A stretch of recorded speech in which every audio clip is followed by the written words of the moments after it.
Gahhd Cast exclusive. Unreleased Biggie. You never heard this verse before, and if you did, you lying. It's called White Chalk. Straight out of BK, straight out the vault. I still got it, baby. Brother F, hit me. Rest in peace, Biggie. Brooklyn, stand the fuck up. The Great American Hip Hop Debate Podcast. Lost got shot, now we face it. Heaven or hell, but he living to tell who fucking did it. I got my crimey down with it, just as grimy as me, slimy as me. Check it. I got a long list of names and addresses. Even though the store wears mama about her dresses, she gon' be the first one to ride in the hearse, son. Worst come to worst, I kill his sister. I know he'll miss her. It's the family, other half of me. The niggas scared of me, I hope they prepared to be shot at. Hit up with baseball bat, thrown in the back of the act with a trunk full of rats. Drive to Brooklyn in the back, take them to the pier, where? Way up in the back where the bums sleep at. Look them in the eye, you wanna die, don't you? If you could change everything you did, you would, won't you? But you can't, cause my brother can't breathe. Watching them bleed in the hospital, I had to leave. All I wanna do is kill your crew. Your grandmoms might get wet on the church house steps. The beef is step, whatever. Show you the mean and the pressure. Killing faggot niggas like y'all for pleasure. You can't measure the pain that's inside. Homicide. You can run, but you can't hide. When the Benz with the dents in front of your residence, everybody on the stoop get bent. White chalk. White chalk, white chalk.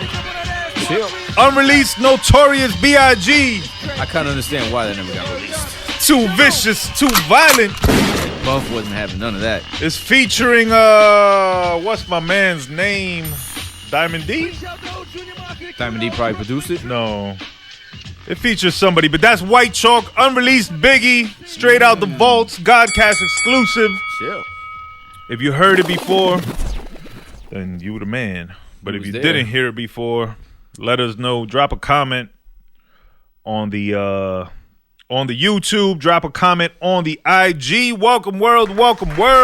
Episode 123 of the Great American Hip Hop Debate Podcast. I am the brother Burnz, as always. In front of me, I got the brother BS. Yes, to the OP, man. You know what it be. We here repping that LB, rocking that MDMA all day. We got no Bludshot today because he's at the football game, Jacksonville versus New York Giants. We're going to get into a conversation about sports shortly because I put up a post this morning on Facebook that read, girls cry about novelas, guys cry about sports. Same shit.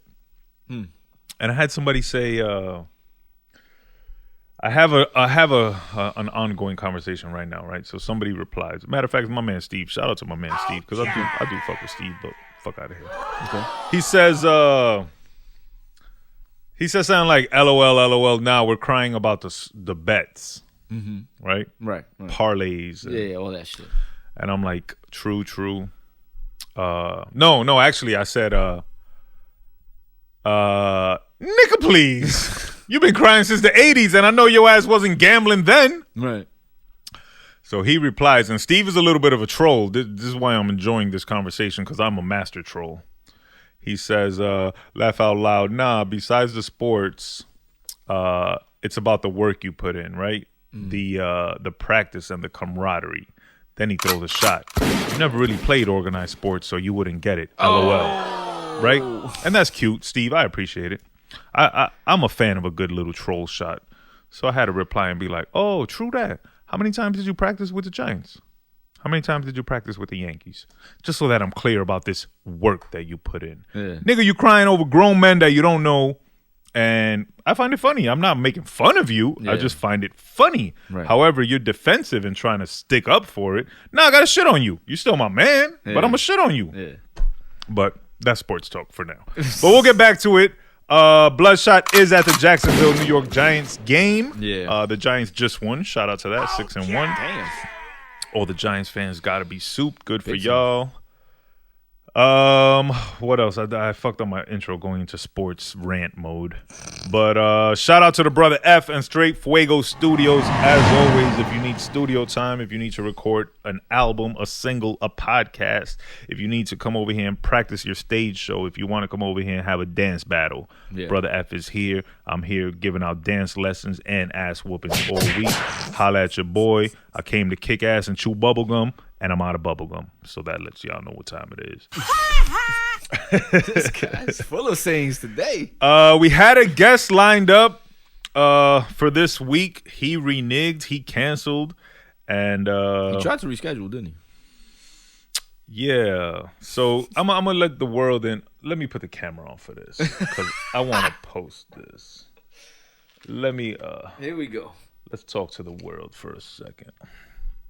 So what you got? To all artists out there that are booked for the Great American Hip Hop Debate podcast, and you cancel last minute, and you're like, oh yeah, let's reschedule, and I'm like, yeah, we're gonna reschedule. We're never gonna reschedule.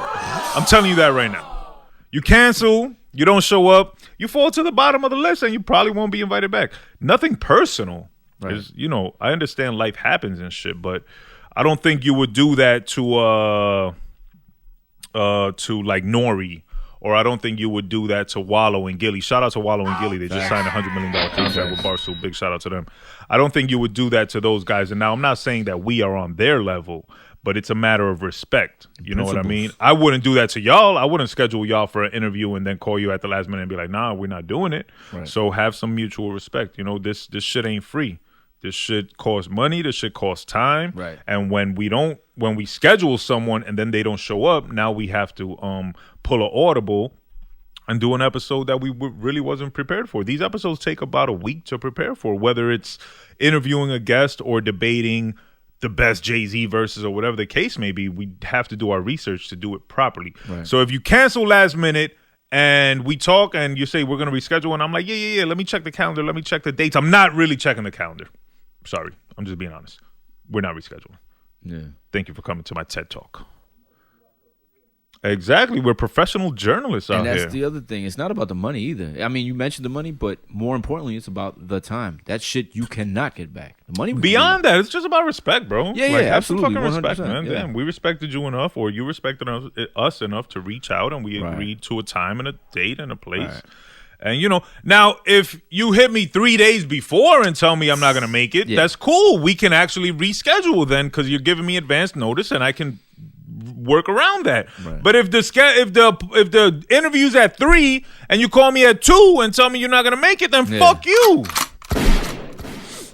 Yeah. Yesterday I got out the shower thinking we was gonna do a show, and luckily I joined the call that UNF was on, because I would have been here waiting like a fucking dick. Exactly, and then that's time you could be with your kids, with your lady, sleeping. Fuck, I went to sleep yesterday. I was tired. No, there was no sleep for me.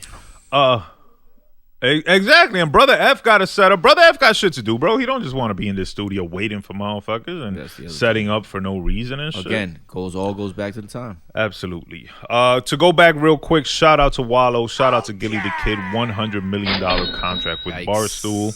The contract, from what I know, and I didn't read the contract. I'm not a lawyer. Part of the contract is that they can sign shows and bring them to Barstool, hence why the bag was so big. But I did see a video this morning of them actually signing the contract, and Gilly's crying and shit, and it's just a really sweet moment, man. It's like watching Michael Jordan win the championship and shit, or like,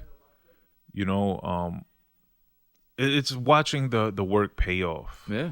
It's $100 million. That's life changing, dude. Watching that's life changing. I mean, they were good where they were, but this just puts them on another level. Yeah, bro. You know what I'm saying? Like that's generational wealth. That could build generational wealth. That shit is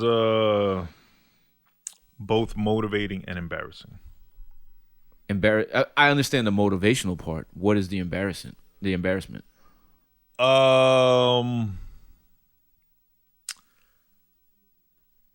Wallo was in jail like 20 years. Oh, so, I get what you're gonna say. And he came out and he bubbled in a relatively short amount of time. Right. Their podcast has been on for a couple years. We're getting into the hater section of the show. Trigger warning. Their podcast has been in for a couple years. They put in the work and they deserve it, man. But they're not the only ones putting in work, and they're not the only ones deserving of $100 million. So Gilly, if you're listening, Wallo, if you're listening, I fuck with y'all. Yeah. Yep. I don't know if I would sign to y'all. I'd have to see the contract, but I'm coming for y'all. I don't know, man. I think you would sign, because if Cali came to you with a rock chain, you take it. So if Wallo and Gilly came to you with a few $1 million. If Khaled comes to me to give me a rock chain, I'm not giving him anything in return other than fake love. That's exactly my point, fam. Fake love, I give that shit out every day. Fake thugs, no but, love. But signing to Gilly Wallo would be different because I don't know what their contract reads. If their contract reads, they get 90% of the fucking profit. Then I'm not fuck signing no, shit. Man. Come on, man. Ain't nobody signing that shit. It's all dependent on the paperwork and what my lawyer tells me. Shout out to my lawyer. I got the best lawyer in Jersey. That's what's up. I had the best lawyer in Jersey. What else? What else you got on current events?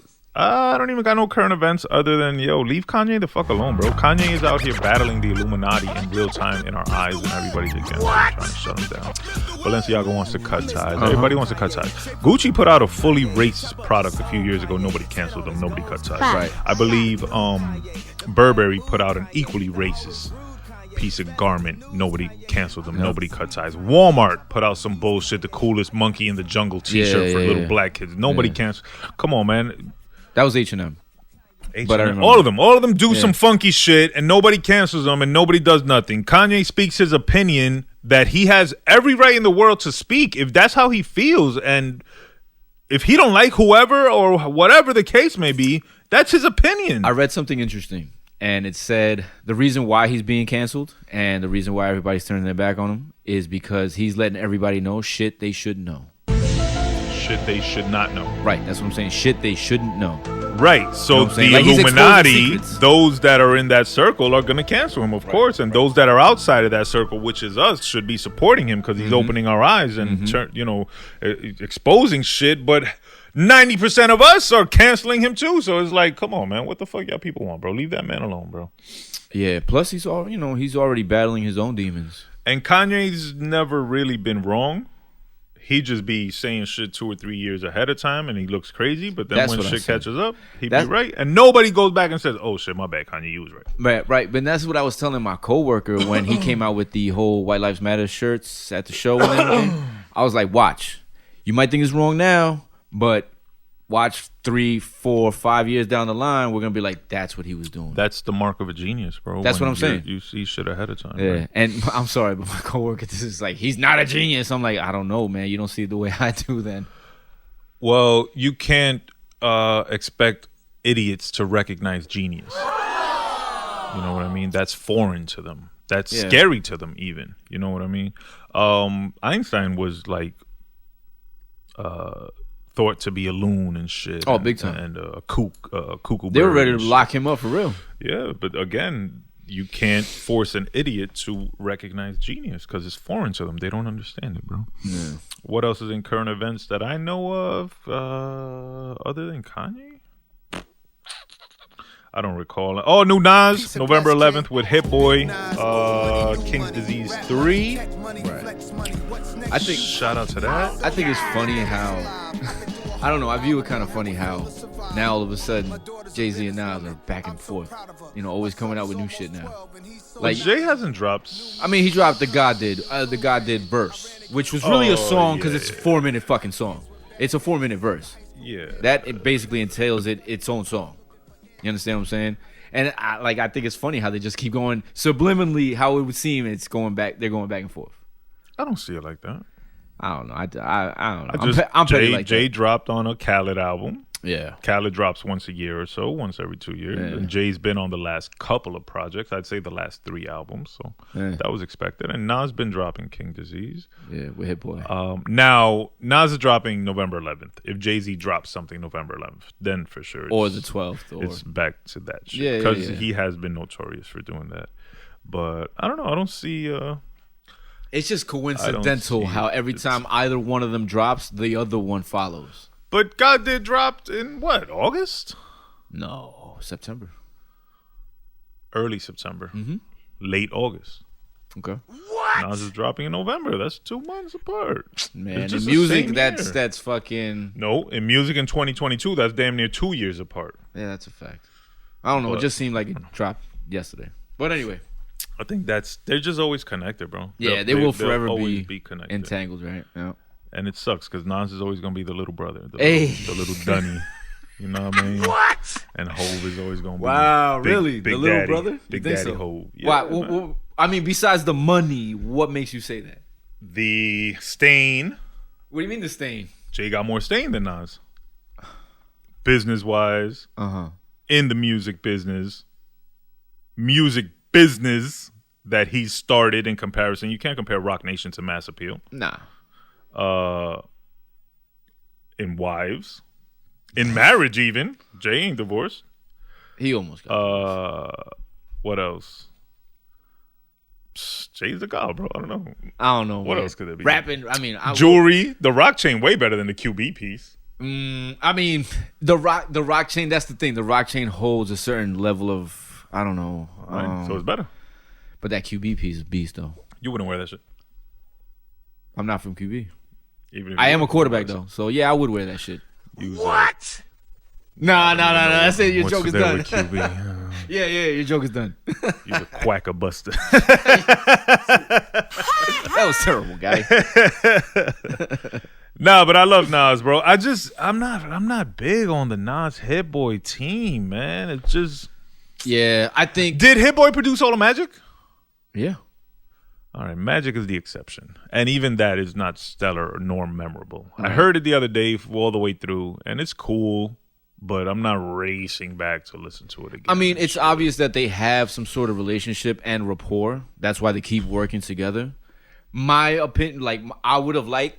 it would be dope if he continued the King's Disease. Like, he came out with King's Disease 1 with Hit Boy. Then King's Disease 2 would have been dope if he did it, for instance, like with Premier, like he was supposed to. Then 3, he would have done it with like Alchemist or something, or Havoc or somebody like that. Yeah. Like, do the series that like would have been doper. You know what I'm saying? I don't think Hit Boy and Nas fit.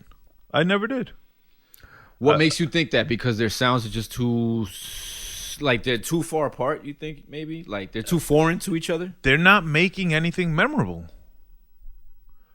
I think Nasir was better than all the King's Diseases. That's arguable. So... That's arguable. You know, I remember... Cop Shot the Kid? Cop Shot the Kid, Not for the Radio. Is it Au revoir or Bonjour, some shit like that? Baguettes in France, some shit like Bonjour. that. Like, I can't name you a single fucking Nas King's Disease song except Car 85. Nah. No, that wasn't even on King's Disease. That's on one of them. No, it was on mixtape. The mixtapes too. Lost Tapes too? Lost Tapes too. Car 85 even worse. Even worse. I'll be honest, like you just said, it really hasn't produced anything memorable. The only thing that I do remember vividly was the Lauryn Hill song. What is it called? Gone? Even that came and went. And that's probably something niggas been waiting for decades and shit. A new Lauryn Hill verse, rapping verse. Yeah, exactly. And she killed it. She fucking killed it. Came and went. But she did kill it though. I couldn't tell you a bar. Really? Wow. And I love Lauryn Hill. So you didn't listen to it that often, like as much as you were hyped to listen to it. You might have heard it once or twice. Heard it once or twice. Really, you never went back to it. Like you were thinking, like this is dope at all. Nobody. That's the name of the song. Nobody. Can't say, man. I don't know, but that's just me. I did listen to Illmatic the other day, and it was written. Because I had watched something on YouTube on the making of It Was Written. Okay. So it made me want to go back and listen to it. Dope albums. Did you get the feel? Like the feeling that you got? I mean, I know it's hard to replace that feeling. It's kind of like when junkies like want to replace that first hit. You know what I'm saying? I enjoyed it. That's what I mean. Like, yeah, did it take you back? Yeah, it made me feel good. It's good music, bro. Yeah, it's timeless. Both are good albums. I know. It's just hard to eclipse them or to even not supersede replay, like redo them or reach that level again. Right. I know you're a bigger fan of It Was Written than Illmatic, correct? I might say probably equal. I like both albums. I would only assume that because It Was Written is more diverse.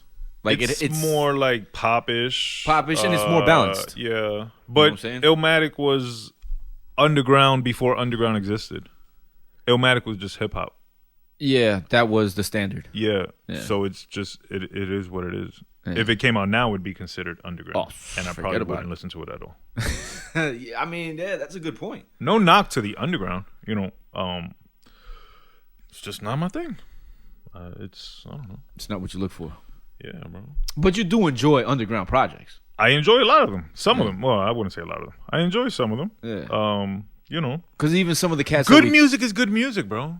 Right. I don't not like something because it's underground. I don't like it because I just don't fucking like it. Yeah. You know what I mean? If your shit is booty, whether it's underground, mainstream, drill, R&B, reggae, whatever the fuck. If this shit's trash, it's trash. Right. There's a new dope album, matter of fact, that Crisis produced. The UFO Fever album. Yeah. It's pretty dope. That song that Maxi played on the show today. Which one? Time to Win, I think it's called. That's on the Red Inf album. The Red Inf album. I believe they played that shit on the Joe Budden podcast as a sleeper. The homie Parks. So they're getting a lot of spin. If I'm not mistaken, they cracked the top 200 hip hop albums on Apple Music. So shout out to that. They'll be up next week to talk about that. So that's like a good album. You know, again, it's just music. Good music versus not good music. Right. Labeling don't matter. But if you're talking about like hieroglyphics and pyramids and fucking. So if you're on your Jay Electronica shit, you're not with it? Nah, I'm good. Unless you get Hove on 8 out of 10 songs, then I'll listen to it 1,000 times. Did you like that album though? I like Hove. That's not what I asked you. I like Hove on that album. That's still not what I asked you. That's my answer. So that means no. I like to listen to Hove's parts. It was no. like 8 new Hove verses or whatever. Yeah, so, yeah. I enjoyed that. Yeah. But then Jay Electronica. Did you comes like in the with combination of bullshit. Jay? No, fuck Jay Electronica. Mute him. Edit him off the album, bro. Nobody want to hear that shit. No, you don't want to hear that shit. I don't want to hear that shit. Man, there's people that do want to hear that shit. You're just not one of them. No, correct. Nah, and I'm the majority. Yeah, I mean, yeah, you are. You represent the majority. Yeah. You do. The sales and the streams would cement my opinion. That is the majority, correct. But that don't make them whack. They just don't make them dope to me. Or right. If I said they were whack, they're whack to me. They might be dope to somebody else. Jay Electronica is probably somebody's favorite rapper. I like Jay Electronica a lot. I did at one point because he doesn't make music anymore. So I can't say I like him now because he doesn't do shit. But I did like him at one point a lot. I liked him when he first came out. I liked Exhibit C a lot. I was really into that shit. Did you ever hear any of his mixtapes? Negative. Wow. You're missing out. No, I don't got time to be listening. You're such a dick. For real, kid. I got shit to do, bro. I'm busy listening to that new Jeezy and DJ Drama. It's called Snowfall. It just came out. That shit is fire. Oh, that's original. Snowfall? That's right. Snowman. Back to talking about snow. Snowfall. Drama. Drops. It's just fire. Justice League on the production. He's not talking about UFOs and fucking underground tunnels and fucking slave ships and shit. Talking about shit we want to hear about. Like cocaine. Like drugs. Fire-ass whips. Fat-ass. That's what we've become, people. Right. That's all I want to hear. That's all I want to know. That's what's up. Open up your third eye, fam. My third eye open, man. I don't know about that. It sees through the bullshit and guides me to the lavish life. My third eye is diamond encrusted. Hey. What else? I'm trying to think. What else was in the news? I have no idea. Me neither. I have no idea. What was I gonna say? Like the sports shit that you were talking about before. Yeah. Oh, Drake and 21 Savage are dropping a collab album. It drops Friday. Really? October 28th. I got a question for you since you were a Drake. Called Her Loss. Nice. Since you were a big time Drake fan and he's like quasi your fake brother and shit. My twin. Word. Holla. You think the Drake feature is dead? The Drake feature is dead. I saw that. I saw a question like that online. Drake just made Jack Harlow, bro. This year. That was this year? Yep. So he made Jack Harlow? What with that? Yeah. What is it? Churchill Downs or whatever? You know, he elevated him, his career and his. Yeah, but Jack Harlow didn't do shit with that. Jack Harlow's hosting Saturday Night Live like in 2 weeks. And you ain't. So he did something, nigga. Nah, fuck Like, that, man. You like Jack Harlow? You fuck with him? No, I actually hate Jack Harlow, and I hate that hip hop culture allowed him to infiltrate and become a mega star, because hip hop culture is too welcoming and it lets all these fucking weirdos in, and then they blow up and then they bullshit. Fam, half of hip hop is weirdos right now. Same thing for Post Malone. Same thing for fucking You like Iggy Post Malone, Azalea. I like a couple Post Malone songs, but I don't think he's a rapper. I don't think He's not a rapper. Hip hop. No. But when he came out, he was a rapper and he was hip hop, and then he said, "I don't really fuck with hip hop," and then hip hop was still like, "Okay, we still love you." So, Okay, but Post Malone, hip-hop's when he super. first came out with that, what is it? White Iverson. White Iverson, right? He sounded the same then as he does now. So I don't consider that rap or hip But hop. he was pushing himself as a rapper, Of course he was, because that's what was marketable. and he was accepted as a rapper. Well, then that's bad on us. Then when that's what my point That's is. definitely bad. Because I'll be honest, I never fucked with him. And we're doing the same thing with Jack Harlow. Yeah, I never really fucked with Post. And then once he said that bullshit, I was like, you know what? Kick rocks, fam. Like, I'll never listen to any of your music. I don't give a fuck how good anybody tells me it is. Yeah, but everybody didn't do that, and that's what should have happened. Right. And Jack Harlow, like, he's another one, man. Like, a lot of people like, yo, he's dope. And I'm like, He's what not are dope, bro. What you listening to, fam? And I don't want to shit on dude. I really don't. Like he said, this is the hater section. Fuck that. But I don't want to. I don't really want to shit on dude. But he's not that dope. He's not dope. I don't Period. think so. You know what I'm saying? So. I agree. No, I don't. I don't like Jack Harlow. And I don't have anything personal against him. I just don't like his music. I'm a hater, bro, because I don't even like this nigga's curls and shit, bro. Like, get a fade, my man. For real, you're pissing me off, B. See, I'm not kidding. I'm not. No, I I'm got a way hater. other shit to worry about I'm a besides his hater. curls. I don't give a shit. You know what I'm saying? I don't like his music. I don't like his curls. I don't like his face. I guess. But the Drake feature cannot be dead, because Drake is one of the biggest artists in the world. So if he blesses you with a feature, it's still worth something. Yeah. If you're a 10,000 stream artist, you'll become a 100,000 stream artist. So you'll still be elevated in some sense. It might not be the Drake stimulus package that it was a few years ago, but it still has Still some value, stimulates. bro. Yeah, he still got value, bro. He's still up there, one of the top 3 artists in the world. I read that Taylor Swift sold 1.2 million copies of her album in the first week, and I just want to say that is whack and it's racist, Why is that? because white people have adopted her as their musical savior. So they go out and support her more than they would anyone else, and I think they even do so on some racist shit, like to spite shit. So that 1.2 is not a valid number, bro. People are not supporting her because of her music. People are supporting her because she's mega white and like Americana and shit. Right. And I think that's whack. Well, not for nothing. I mean, why doesn't that teach us to do the same for our artists? Like, support our artists for real, instead of this fucking quasi bullshit we do. Because we're stupid and divided, bro. Hip hop has always been that. You know what I'm saying? When have we as minorities ever all united? Wow, man, I breathe harder into the My mic. fault, man. Go ahead. When has hip hop as a community, or minorities as a community, ever united and supported anything wholeheartedly? Never. We're too divided amongst ourselves, bro. That's fucking whack to me, bro. Like, I don't understand that. But Like, that's- they'll do it, like you just said, on the strength of she's white, we're just going to go with that. Yeah. You know what I'm saying? Not I because think of the last time that maybe it happened was Obama. and that was pretty whack. Maybe. And that was pretty whack. And even then, a lot of people, white people voted for him too, so it wasn't only minorities. Right. But no, we just have a crabs in a barrel mentality. It's always been that way. But it's not all our fault, because we were conditioned to be that way, because that's part of how they kept us down. They divided us and made us hate each other, because if ever we do unite, our power would fucking blow them out the water and white people would be enslaved. In order for them to maintain control, they have to keep us divided. That is control. And that's the very definition. That's where we stand. Where they don't, my nigga, they don't. That's why Jews are they have their own communities and their money stays within them. Chinese, the same thing.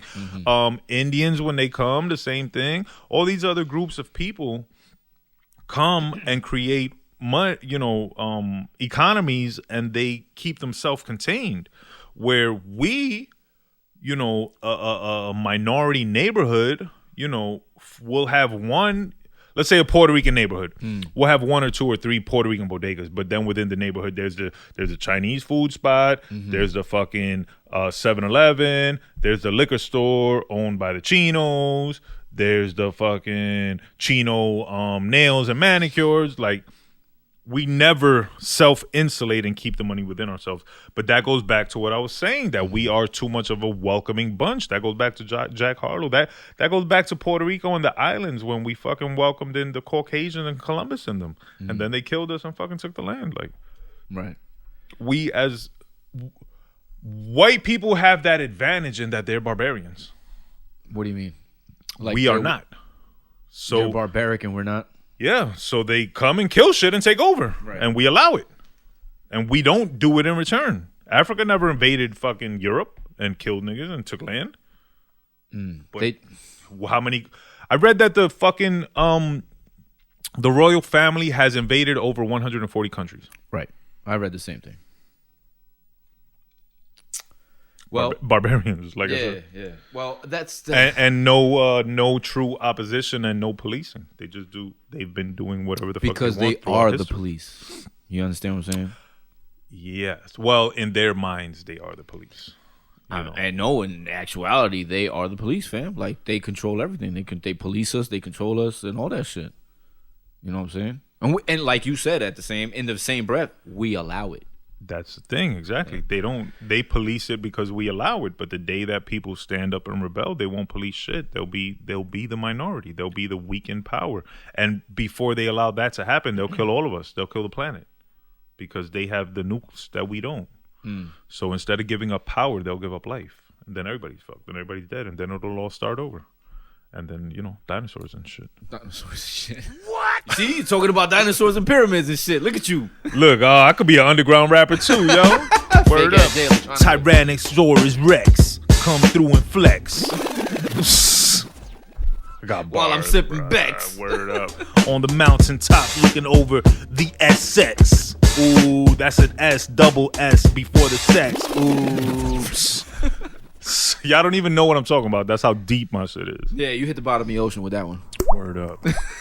Let's see what else. I think that's it for current events as far as I know. I want to say there was another new album dropping that I was looking forward to, but I don't recall it right now. So look out for the new Drake and 21 Savage. Yo, shout out to 21 Savage. Okay. He's an eye rapper. He's not terrible. He's got verses that I enjoy. But he got the funniest face in hip hop, bro. He looked like an evil villain cartoon. He looked like Splinter from the Ninja Turtles. Yikes. He looked like Sideshow Bob with a fucked up tan. Like, I fuck with 21 Savage musically, but his face bothers me. His face bothers you? Damn. Yeah, he look like that. Yeah. He always look crazy.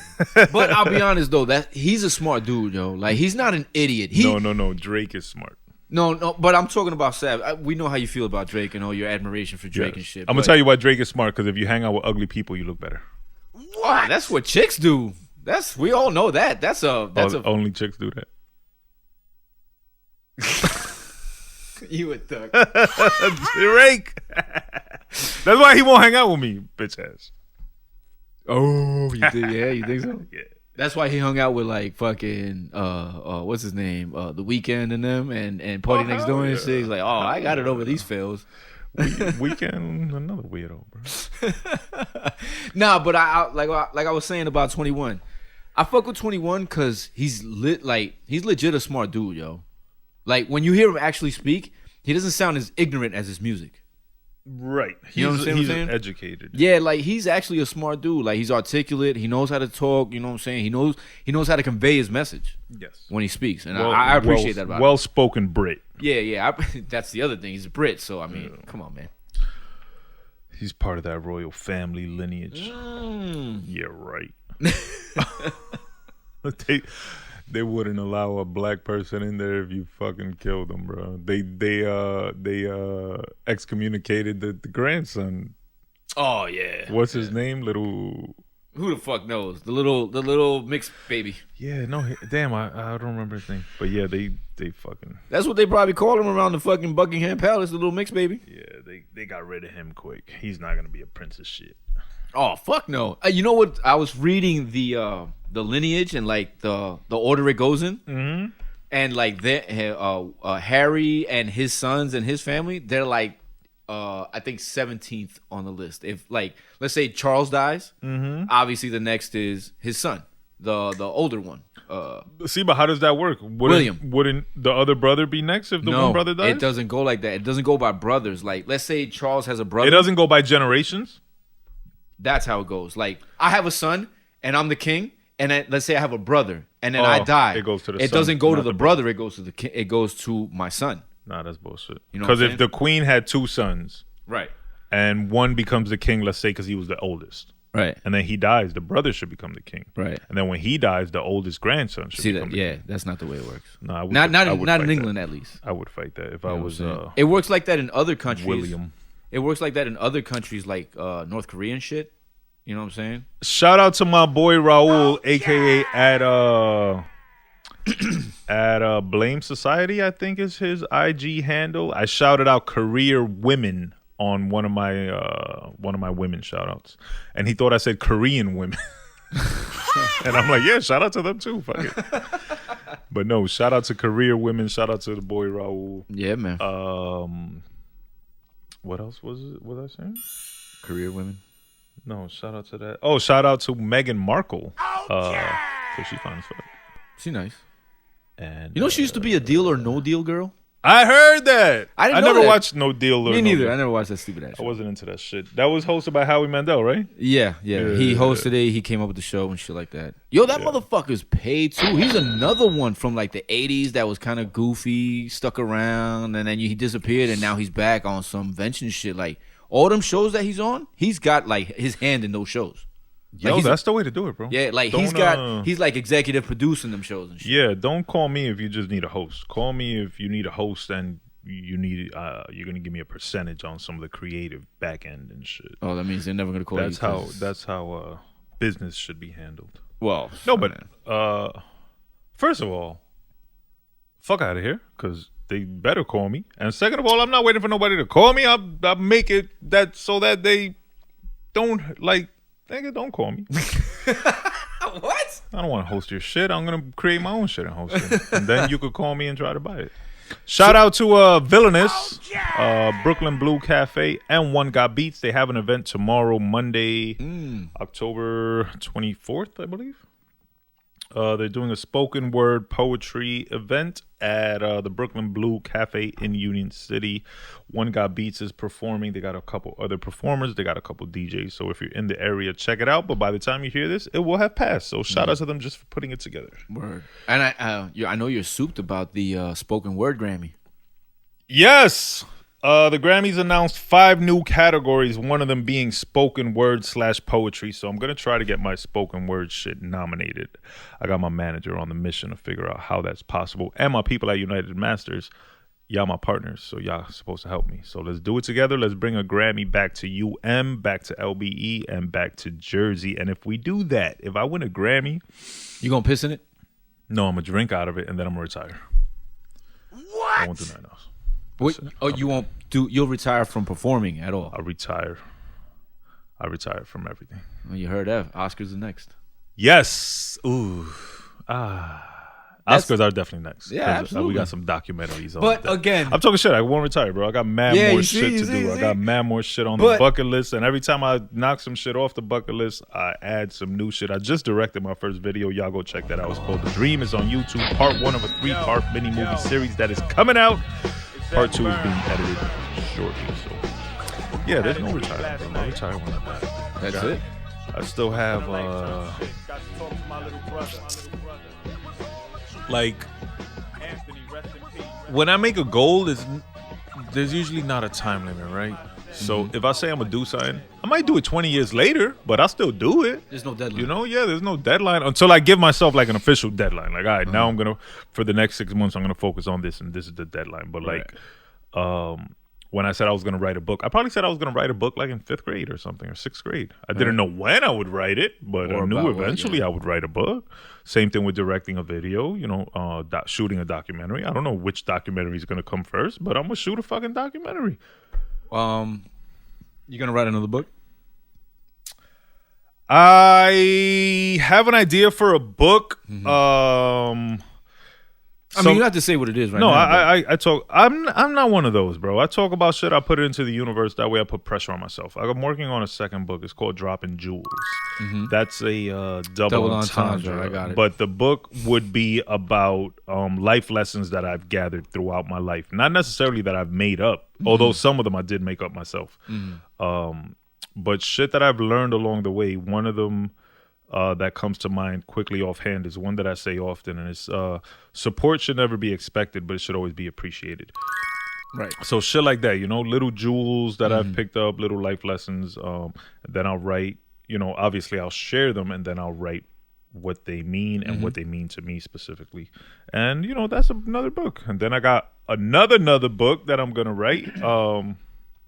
It's to go with the movie. I got to write the book to write the movie, and it's called Baby Girl, and that's about a daughter that goes out for revenge after her father's killer. And, that'll be down the line. It's all coming down the line. It's all on the to-do list, Right.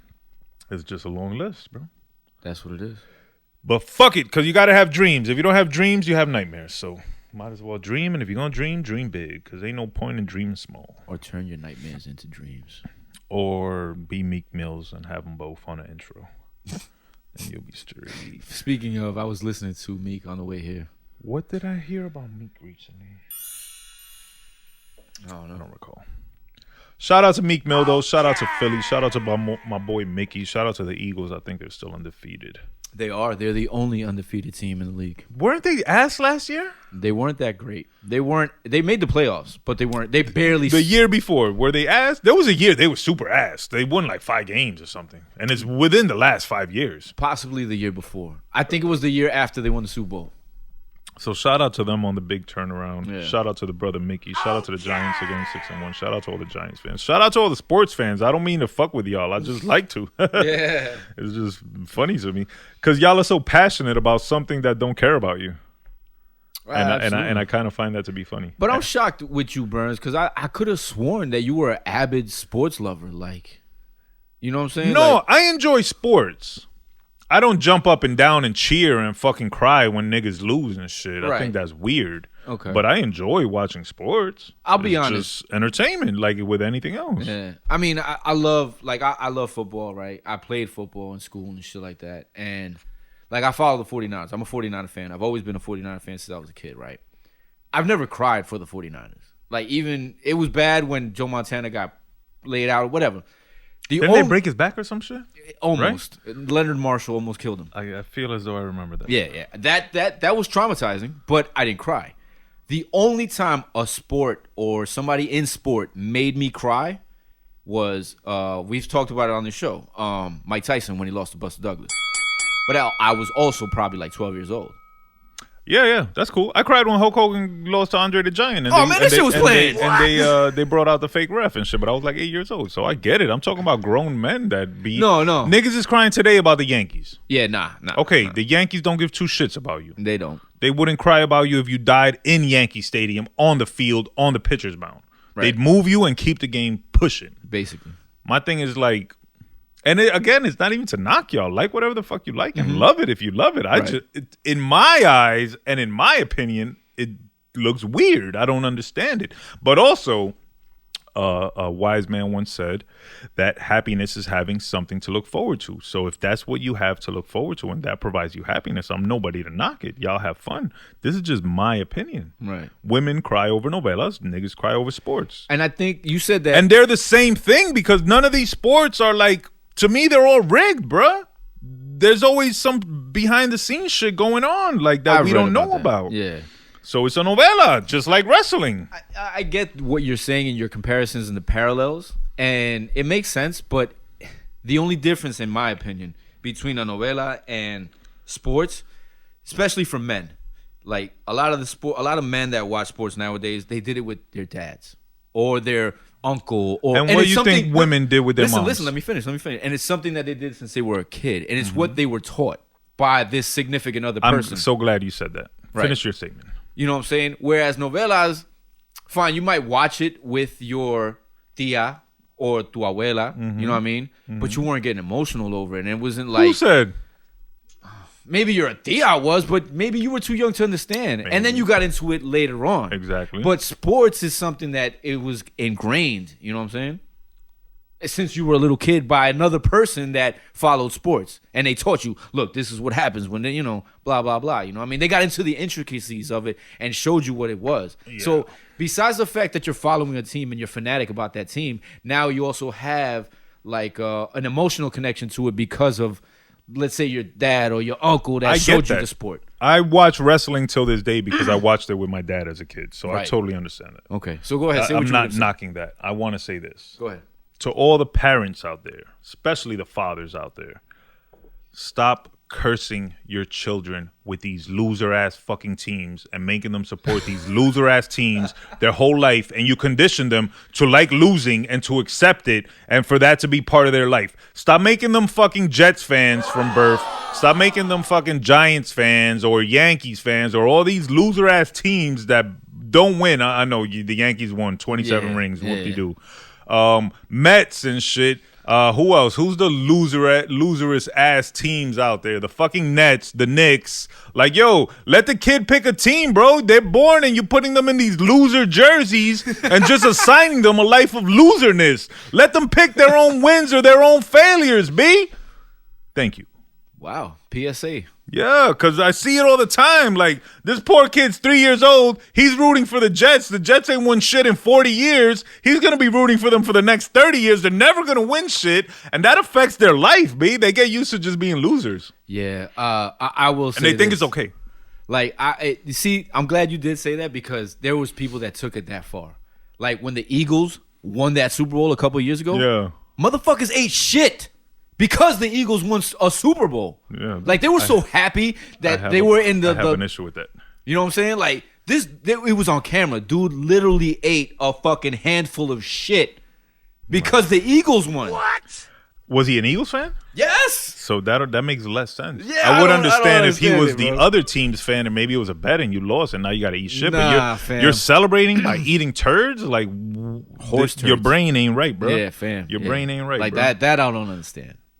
You know what I'm saying? Yeah. And I don't get that. But I do see the emotional connection between like sports and families and all that shit. I understand why some men cry and shit like that. I also understand that. You know I don't think it's that deep that you need to be crying because your fucking team lost. Because like I said, you die tomorrow, your team could care less. Nigga, they're not. I think the Yankees just proved it this past week when they didn't call a game. They were supposed to have a game, and they had the whole stadium full. The only people that weren't on the field were the actual players. The whole stadium was full because it was raining. They were like, all right, we're going to wait. The game was supposed to start, I think, at 7. They called the game like a half hour before, like at 6:30. These people had been waiting in those seats getting wet for like 4 hours. My point exactly. They don't. The Yankees didn't give a fuck. They were like, you know what? We're going to keep them in here. We're going to have them drinking beer. We're going to have them doing this. And we're not even going to play. You know what I'm saying? So they took all that, what is it called? Commissary? It's not commissary. Revenue. Yeah, but for what? What you mean? What's that? What's the word in the stadium? It's not commissary. Concession, Concessions, right? Concession yeah, concession stands. They took all that concession money. Yeah. The tickets, they got to refund it or something, right? If the game is called for rain? I don't know about. I would guess so. Wow, if they don't, then that's a fucking hell of a scam right there. Yeah, that's true. You buy a ticket at the risk. If it rains, you just asked out, and when we reschedule the game, you got to buy another ticket? Right. Yeah. Wow. No, if y'all doing that, that's fucked props up. to y'all. That's fucked up. Y'all smart as fuck. Yeah, the Yankees, bro. They're not fucking one of the most richest sports franchises in the world for nothing. Yeah, you know what I'm saying? They are not one of the most dick-ridden sports franchises in the world for nothing. Because that's what I'd be seeing, you know. Because Jeezy made that's the I Yankee think hat. That's part of my problem, right? What is it? And this is just me. I'm just in hater mode today. I don't really give a fuck. I could tell. You walked in here with haters. It's different between being a fan of something, right? You can like shit. I like Jay-Z. I like Drake. I like hip-hop. I like Biggie. I like Puff Daddy. I like Bad Boy. Whatever. Yo, they could all die tomorrow, bro. I'm not shedding a tear, B. You know what I'm saying? How did you feel when Nipsey died, though, fam? I was in bed. I didn't shed a tear. Nah, you were fucked up, fam. Like, you that shit kind of feel fucked you up. How did you feel when Kobe died, fam? You shed a tear for Kobe. Laying in bed. No, we were here doing a show when Kobe died. We did a show that day with Chef Petey. Petey, that's right. I don't know Kobe. But why would I cry for Kobe? God bless and rest in peace, Kobe. But then you're telling me it didn't fuck you up at all? Not to cry? I didn't say cry, but it didn't fuck you up? For a little while, for a day maybe. But even then, like, yo, y'all all swear, bro. Nobody I know knew Kobe. No, so that death shouldn't have affected you that much. No, y'all didn't study Kobe. Y'all didn't read Mamba Mentality. Y'all didn't watch his videos and his interviews. I'm not saying maybe that. Until after he died. I'm asking you because I know you out of all of us were the Kobe guy. You know what? If it fucked me up for an hour or two, maybe a day or two, but then you keep it moving, bro. Death, nigga. You don't control death, B. Death happens. Once it happens, that's it. It happened. You're not going to fucking reverse time and change I only it. asked about those two because I remember we spoke extensively about those two. Nipsey's death, I would say Nipsey's death affected me more positively than negatively. Okay.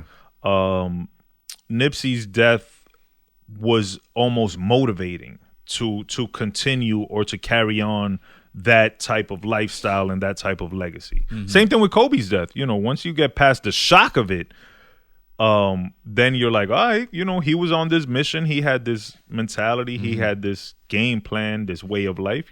Continue to spread that word, continue to study it and share it. If you so choose to. If you don't choose to, so be it. Right. I was, I got love for Kobe and I got love for Nipsey, but I didn't know neither one of them. And had I died, they wouldn't have farted at me, nigga. That's a fact. It is what it is, bro. The only person I'll admit to shedding a tear to one time, and it wasn't even so much the person dying, it was the music and the liquor and the weed. And that was one time in the old lab in 1997, or I want to say 1997. I was you might have been there. I was with twins, and you might have been there, and we was just smoking hot ox and drinking trash liquor. And fucking Puff Daddy, I'll Be Missing You played out of nowhere. And I remember I was sitting on a futon in the corner, and everything just hit at once. Yeah, everything just hit at once, and I think I shed a thug tear one, and then I caught myself, and I was like, snap out of it. You know what that reminds me of? There's a DMX interview. I think it plays in his. If there was a DMX behind the music, it's in that. Okay. And he's talking about his grandmother. Okay. They're talking to him about his grandmother, and he's saying how his grandmother loved him unconditionally for no reason, and she passed. And you can see that he's getting emotional, and he's about to cry, and he stops talking, and he growls. He growls. I did see that. Yeah. And yo, that shit. I just caught chills thinking about it because he basically snapped himself out of it. Yeah, bro. Like, nah, I can't let you see me vulnerable. Yeah, man. I love that. But fucking DMX, man. Come on. But honestly, though, this is what I was explaining to Jason yesterday. I think his vulnerability is what made him so popular. Yes, it humanized him. Yes. Yeah. That's what I was explaining to, because me and Jason we were talking yesterday about Wu-Tang, and we were discussing favorite Wu-Tang members, and he was saying that at this moment right now, because above the clouds came on, Deck and Gangstar. And Jason was like, yo, I fucking love Deck, and he might be my favorite Wu-Tang member. And I asked him why. And he kind of got offensive. He's like, but what do you mean? I'm like, I know why, but I want to hear you say why. Explain to me why, and I'll explain to you who my favorite is and why. And he told me straight. He gave me the generics. Oh, he's super lyrical, and he always starts a verse off dope and this and that. I'm like, all right, that's cool. And then I told him why I fuck with Ghostface. I was like, you know why I fuck with Ghostface? He's not only super lyrical, he's got dope stories, but he lets you in. He lets you know who Dennis Cole is, not just Ghostface Killer. Right. You understand what I'm saying? And a lot of those raps that he told, they were from his life. Correct. You know what I'm saying? So he let you in. He let you get a glimpse of his actual life, not the life of Ghostface Killer. Correct. You know what I'm saying? And that's why I have an attachment to Ghostface. And that's why he's my favorite member. You know what I'm saying? Yeah. That's cool. Jay, I wouldn't expect Jay to give you an elaborate answer. No shot to Jay. Shout out to Jay Twin. Matter of fact, he held a dope little Halloween happy birthday event last night. Shout out to and happy birthday to Nat, aka the skincare guru. Shout out belated happy birthday to Rosie, and I think to the brother Mitch too. I believe his birthday just passed as well. Oh, shout out to Mitch, man. Mitchington. So yeah, shout out to the brother Mitch. He was hanging out last night. That's what's up.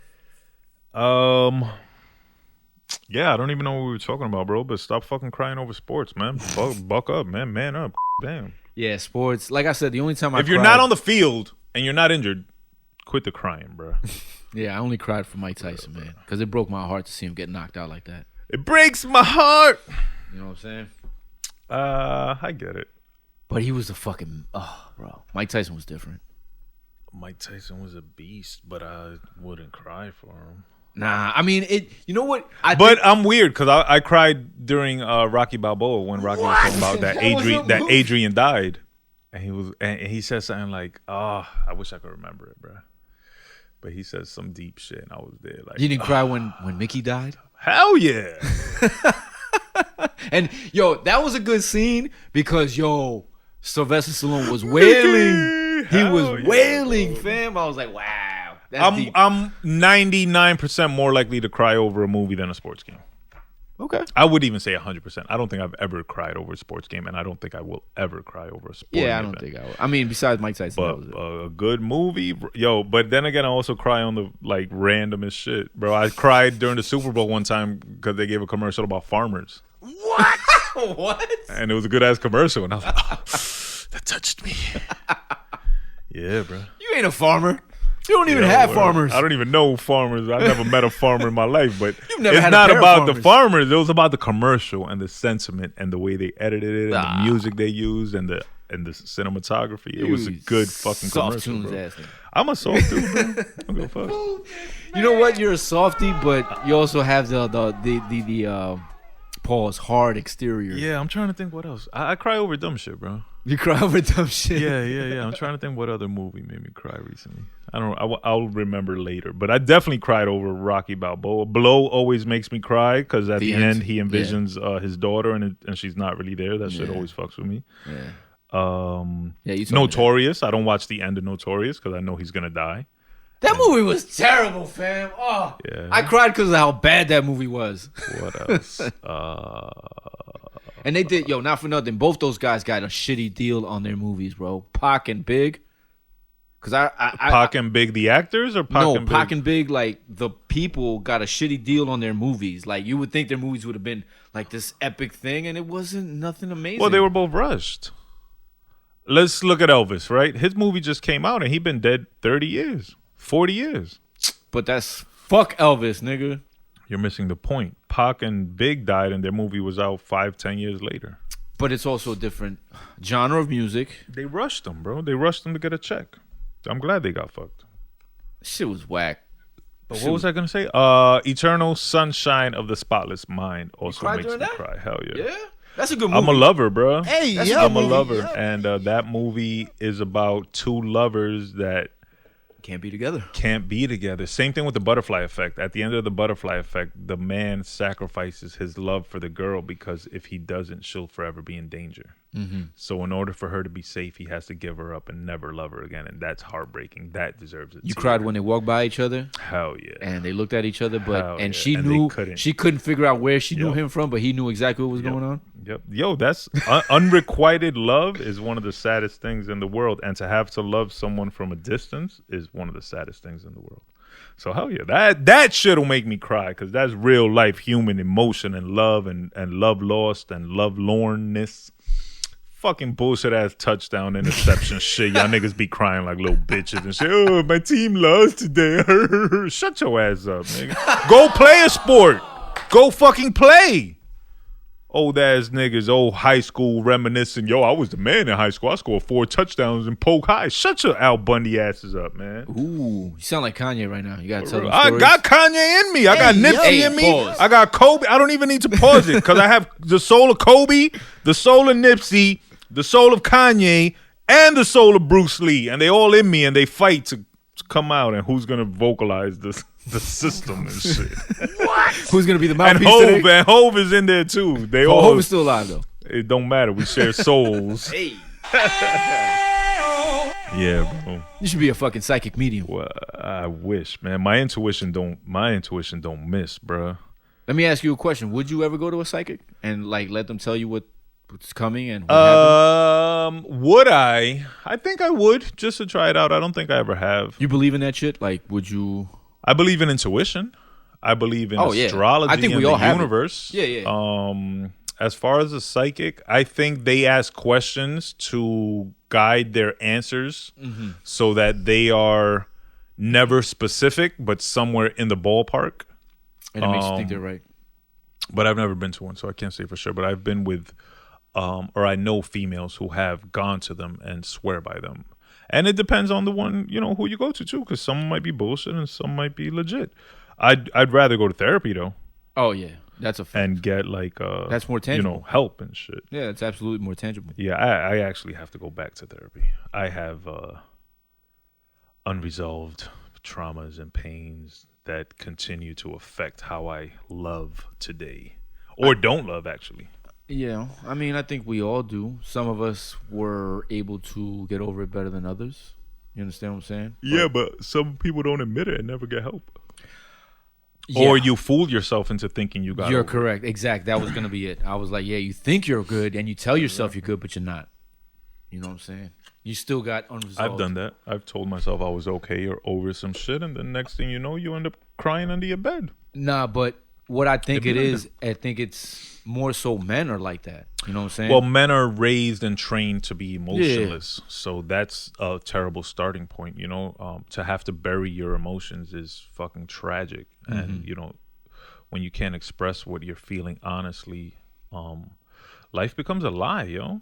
Yeah, and then when you explode and overvent, they think you're fucking psycho or crazy, and it's whack. That's why a lot of more men need to go to therapy or just talk to people, talk to your homies and shit. And that's why you need real official homies, because if you need to talk to somebody and you're trying to vent and you're trying to rationalize or heal or something, and your homie's fucking cracking on you or laughing at you, like that's just not gonna be no help. That's not a real friend and shit. Right.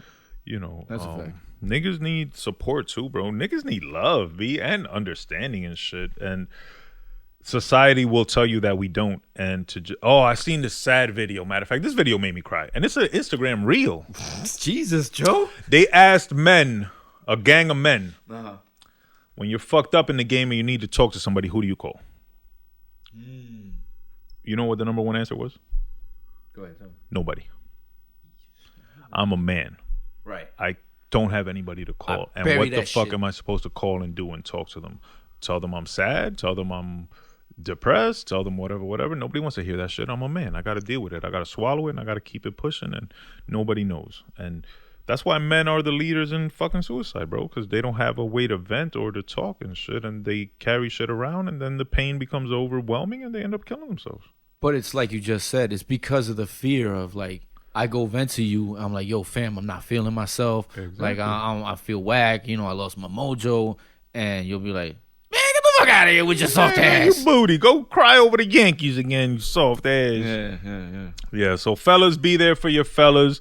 And, I'm cracking a lot of jokes and I'm playing a lot of hate. But if your man's crying over the Giants, give him a little shoulder to cry on and shit. And change his tampon for him, because obviously he's fucking You're pussy. so stupid. You made it sound like you were sincere, and then you would go ahead and throw the tampon. That's right. That's right. Nah, I'm just joking, man. It's a day of jokes. We don't really have a specific topic. I believe you have some hip-hop... Yeah, just hypotheticals, but we're just here bullshitting and talking shit. So don't take nothing I say serious. But like I said, it was Tracy Morgan who said happiness is having something to look forward to. So if you don't have nothing else in life and the only thing you look forward to is the Giants game on Sunday or the Yankees game on Friday, rock the fuck on, have fun, get a pizza, get a soda, get a 40 ounce, get a blizzy, whatever it is you need. Enjoy the fuck out of that game. If they win, do the break dance, do the windmill, do fucking cartwheels up and down the block. If they lose, you could cry in the bathtub like motherfucking Ace Ventura when he finds out your man, the kicker. Oh, Ray Finkel. Ray Finkel got a fucking got a twinkle or whatever the fuck. Cry like Ace Ventura in the bathtub. I don't care. I'm not here to judge. I'm just here to fuck with y'all and entertain. Yeah. And if you ever need somebody to talk to, at money_Burnz with a Z, at GAHHD_podcast. As someone who has battled depression, as someone who has battled heartbreak, as someone who has lost his mojo on more than one occasion and often didn't want to leave the bed, I know what it is to need someone to just listen. So I'm always down to listen. I'll do my best not to make fun of you. I'll probably try to make you laugh, and together we'll get through it and we'll be all right. Because at the end of the day, these bitches ain't shit. Oh my God. Nah. We just went from 0 to 1 million. Nah, I'm just kidding, man. Shout out to the ladies. Nah, but it's true though. Like the thing is too, like you just said, reach out and talk. You know what I mean? You could get something out of that you need. Course, you know what I'm saying? Like that I you didn't content. know you needed. Yeah, content. That's not what I meant, Dick. Now nobody's gonna call you. If you call me, I have all the rights to share all your information and make it part of my podcast. Nah, I'm just Make it part of my podcast. nah, Don't call this guy. Call me. I promise I won't record I'm you. great at keeping secrets. Ask the ladies. They hate me for that, but whatever. Yeah, I know. Niggas gotta have secrets, bro. Y'all can't know everything. Everybody. There are only a handful of people on planet Earth that know certain things about me, and there are less of those that are women that know just certain little shit about me that not everybody knows, that I keep close to the heart. But if you do know them, then I fuck with you heavy, so shout out to y'all. But I got a question though. Like they always say, you know, honesty is the best policy, and you got to be forthright and, you know, lay basically all your cards on the table. But I don't know, man. I think you got to hold some shit for yourself. No, yeah, that's bullshit, bro. I never heard that. I mean, not that I never heard that. Nobody I don't agree with that. should know everything about you. Right. I've always been under the belief of the more people know about you, the more they can use against you. Absolutely. So you don't. That's why I'm super private, and only certain people get to know certain shit, and only certain people get beyond the perimeter and the moat and shit, and get into the actual. Right. This is TV. This is camera shit. This is entertainment. Right. This is Burnz. Like only certain people know Joseph and that's a fact. how Joseph feels and deals and right. wheels and steals and shit. No doubt, and rhymes. And At rhymes times. all the time. You know what I mean? Nah, but definitely. Free the slime. Hey, yo. But yeah, definitely. No, man. I'm lying. Don't free. Keep YSL back. Gonna lock that motherfucker up deep in the put him under the. He's terrible. He makes terrible music. I wonder if he's in the girls' jail. Do they? Would they? I don't know. Who cares?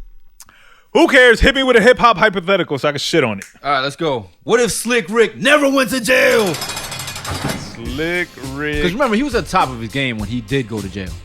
And he was poised to release a dope second album. And it was a rush project, and then he lost all steam after that. I mean, he would have had a better career. He would have dropped a better second album. I believe his second album that came out was partially recorded from jail. Most of it was recorded outside. He just had to fill in the gaps. From you know jail. From so jail. The sound quality was whack. The songs and he couldn't work it because he was in jail. Exactly. The songs were probably not up to par. But you got to remember with Slick Rick also, his first album was like Illmatic. Yeah, it was going to be hard to top it. So it would have been hard to top whether in jail or not. But had he not gone to jail, his second album probably would have been a lot better, and that would have made him a better third album, and he probably would have had a better career, you know? Yeah. Jail is back then, jail is not what it is now. Jail now it almost is part of your rollout, part of your marketing and shit. Basically. And they use going to jail to their advantage. Right. And, you know, they have enough time, and technology is different that you could record 3 albums in 3 months. And if you're in jail for 3 years, you could drop an album each year. Mm-hmm. And It'll yo, keep you hold afloat. on. Matter of fact, speaking of jail, Go ahead. I'll be on Twitter.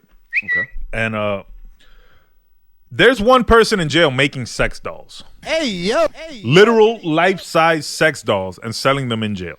In jail. In jail. Making them in jail, in his cell, and selling them in jail. Keep that in mind. I'm going to tell you something else. All right, go ahead.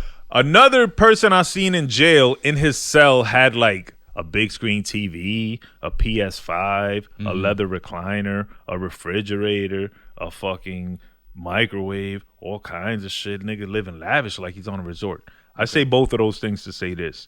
Yo, I'm going to sound hella Republican right now, but y'all motherfuckers in jail, bro. Y'all don't need sex dolls. Y'all don't need big screen TVs. None of that shit. Like, Right. this jail system's fucked up, man.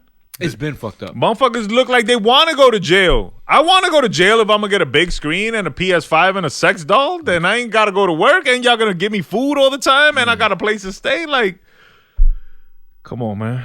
You think they're making jail too enticing for people to go? Yes. People are no longer scared of jail. What if that's the plan? I believe it is. So y'all foolish for falling for it. Right. Because regardless, like you just said, jail is jail, fam. Yeah. I don't want to be there. I don't give a fuck how many sex dolls are there and how many big screens TV you got, how many recliners. I don't want to be in jail with a bunch of fucking dudes. That's not where I want to be. Hell no. I don't give a fuck what you tell me, how you trying to sell it. I'm not going. You know what I'm saying? Like, that's not where I want to be. I like fresh air. I like the sunshine. I like the rain. You know what I mean? Yeah, bro. And oh man, I'm gonna go anti. I'm gonna be hated for this comment, yo. And I'm gonna go. But is it real? Yes, it's very real. So I'm gonna go 100% anti the hip hop guidelines and the hip hop culture. Oh, you gonna talk about snitching? No. Oh. Stop saying free your mans, B. If this nigga's a criminal, let that motherfucker sit in jail, bro. This nigga's a murderer, and y'all out here talking about, yo, free my mans, free my mans. No, he killed 3 people last week. Let him be. He's right where the fuck he belongs. I don't care if that's your best friend from kindergarten, nigga. He's a criminal. Leave him in jail. Don't free your mans. But what if he was justified in his murder? Justified in his murder. I'm saying, okay, justified in his killing. Not murder. Murder is something that you don't justify. What would justify a murder? Self-defense. That's different. If it was actual self-defense, he shouldn't have been I'm just saying, but what if he was wrongly accused or whatever? And that's different. I'm saying I'm free not my talking mans. about innocent people. Are you talking about dudes that are actual slime balls? Jailed for, some bullshit. I'm not talking about niggas that was framed or really innocent or sold a bag of weed and got 20 years. I'm not talking about guys that don't belong in jail. I'm talking about real ass fucking criminals that do foul shit and hurt people and hurt families, and then their stupid ass homeboys is talking about free my man when that motherfucker ain't did nothing good his whole life and hurt a gang of people and fucked shit up and fucked the city up and did all kinds of shit, and y'all ignorant talking about free my man, free my man. Fuck you, fuck your man, and leave that motherfucker in jail. That's two things though, Burnz. What? That they're doing two things by doing that. Okay, one of them is clout chasing, because their man's in jail. But niggas was doing that before clout. Nah, but now it's prevalent. Like it's clout. Super prevalent. Yeah, you know what I'm saying? That's one. They're clout chasing, and two, that's their man's, and they don't know any better. You understand what I'm saying? No. I'm not. These saying are not that's children. Right. These are adults. They should know better. And if they don't know better, if they don't know better, like, that's not my fault. And I'm not gonna have pity for you. For I not understand knowing that, and you shouldn't. Like, I don't either. You know what I'm saying? But I'm looking at it through their eyes. You understand what I'm saying? Like, to them, that's their man's, and they know that dude for fucking however many years. And you know what I'm saying? To them, their man's can't do no wrong, whether he killed fucking 6 toddlers or not. If you go kill 3 niggas right now, you're not my man. I don't care. Okay. I know you 30 years. If you go murder 3 people right now that didn't deserve nothing, and you was trying to rob them for $20 or some shit, you're a fucking loser. You're a delinquent. Yeah. Get out of here. You belong where you end up. Right. So you're basically saying don't justify bullshit. Yeah. Yeah, I get it. I understand fairness and justice, and if your man was not guilty and he got a fucked up case or a whack lawyer, that's a different story. I'm always about fairness and justice. But if niggas is out here doing dirt and get caught and go to jail, then they fucking deserve to be in jail. And y'all niggas saying free my mans, y'all suckers for doing that. Because your man never did nothing good to this world, to his community, probably to his family. All he did was cause pain. Right. But like I said, some people, that's all they know. They know their mans, and that they shared plates of food with their man. So in their eyes, their man's is a stand-up dude. Whether he killed 6 toddlers and fucking a grandmother and whatever. They're stupid. No, I'm just saying. I'm not disagreeing with you. Yeah. I'm not disagreeing with you. But I don't know. Fuck that. If you're stupid, you're stupid. I'll call you out. You're just stupid. I don't got to deal with it. I don't got to put up with it. Yeah. That's one thing. I will agree with you 100%. Shout out to Slick Rick though, man, for being a legend, even though he had to go to jail. Yeah. And I think he did 5 years, 7 years, 5 or 7 for shooting his cousin. No, for shooting his cousin, who was at one point one of his bodyguards, and then he turned around and started extorting him. He tried to extort Slick Rick, right? And Slick Rick one day, he told, the story goes, so I heard, that he started extorting Slick Rick, And at one point, the extortion became violent. He told him, yo, if you don't have this money, I know you. You're my cousin. I know where you live, and I know where your mother lives, and blah, blah, blah. He killed him? No, he shot him in the leg. He shot him in the leg, but what got Slick Rick in trouble is that in his shooting, he shot a fucking innocent bystander. An innocent bystander caught a stray.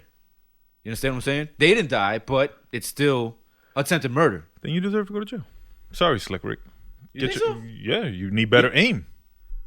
If I try He's a rapper, not a fucking marksman. Well, then don't shoot, my man. If I have beef with you and I want to shoot you and I end up shooting the person standing over there, then I'm a fucking idiot. That person had nothing to do with nothing, and they wasn't involved in my beef. He didn't do it on purpose, Burnz.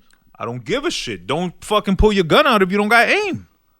He shot him in the leg. How far was he? I don't know. I wasn't there, fam. All I know is the story that was conveyed to me. No. That he shot him. He sounds like a dumb criminal to me. He's not a criminal. Well, he wasn't he wasn't a career criminal. He's a rapper. Well, then he's faking the funk, trying to shoot somebody, trying to prove something. I don't know what to tell you, bro. He's just an idiot. You can't he fucked up.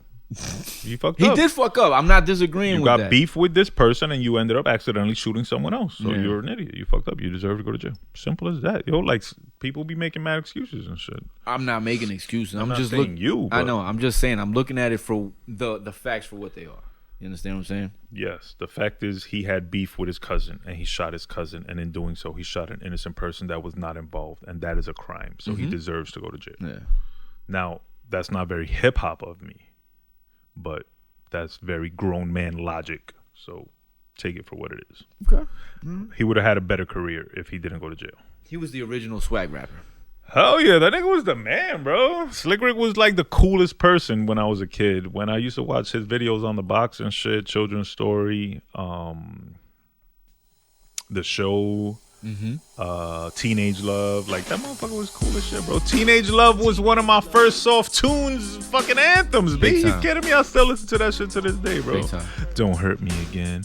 Don't hurt me. That shit still applies, B. Don't hurt me again. Are you listening? No, they're not listening. That's why they keep hurting me. I do, and I let them. Fuck. Next hip hop hypothetical. What if Reasonable Doubt was a one of, and we only got Reasonable Doubt and didn't get Volume 1, 2, 3? Then we would have been what's the word? We would have been robbed. Robbed, yeah. We would have been denied genius. We would have been less swaggy. We would have been less smart business wise. We would have not, like, we would have still had limits upon us as far as what we could do, how far we could reach. Right. And Nas would have probably had a better career. I knew you were gonna throw that in there. Because at that point, because there's no competition, of course he's gonna have a better career. Right. Biggie would have died. There would have been no Jay-Z. Pac would have died, and Nas would have been the only one left standing. He would have been the king by default. He would have had to deal with not Jay-Z. He would have had to deal with 50 Cent by himself. But that's later down the line. He would have had 50 Cent came out in what, 2002, 2003? 2003. So he would have had from 97 to 2003 to just reign as king, because there was nobody else to 6 years. With. Which in the 90s, 6 years was actual 6 years. Exactly. But then in the 2000s, shit got sped up. That would have been a great run. He would have been the GOAT with no fucking... But that's what I'm trying to get at. This is exactly why. Like, if Reasonable Doubt was the one of, like, it would have completely reshaped But also, hip-hop. it depends on what happened to Jay-Z after Reasonable Doubt. That was going to be my next question. Do you think... Yes, he'd be the GOAT. He wouldn't be... No. Because if he only dropped the one of... I mean, you could be right. Because... if that's his singular project, and it's a great project to begin with, you understand what I'm saying? And then that's the only evidence that we have of his, for lack of a better word, genius, then yeah, I think he lives on forever. If he's already gonna... If he would have died. No, I'm not even throwing the death equation. No, I'm saying if he would have died. Okay. He'd be, so you're saying if... he'd be heralded. He dropped Reasonable Doubt, then gets killed or some shit or whatever? The GOAT. Of all time? The fucking... Over Biggie. Pinnacle. Over Pac. No, they'd be in the same is that hip hop and death, bro. I hate hip hop's connection to death, and that death automatically makes you 10 times better or more genius than you were alive, B. Yeah. That's what's whack, bro. Yeah. Same thing, you know, I've said this a bunch of times. Big L, same thing. You know, Big Pun, same thing. Biggie, Tupac. Not to say that they were not geniuses in life or that their shit is undeserved, but it gets multiplied when you die. But, okay, so now I'm glad you said Big L, right? Because Big L's first project is not, it's dope, in my opinion. You know what I'm saying? But you show the layman, and they're going to be like, this shit is old 90s hip-hop. I don't get it. You know what I'm saying? This is not for me. That shit was trash to me in 97. It wasn't 97 that it came out. I know it didn't come out in 97. I heard it in 97. You didn't like it? You didn't like Lifestyles of the Poor and Dangerous? It had a few joints on it. Okay, but Ebonics, this is the Dice Game. This is what I was going to say. Lifestyles of the Poor and Dangerous compared to Reasonable Doubt. The title alone turns me off. Yeah, because you don't like poor people or dangerous Nor shit. danger, no.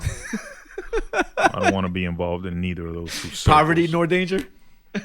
Not even a little. But like I said, like I was getting ready to say, that album stacked next to Reasonable Doubt, Ready to Die, Illmatic. I'm sorry, there's no comparison. Duh. You know what I'm saying? This is why, like, that album stacked next to Born Again, Nostradamus, and The Blueprint 2. Still don't.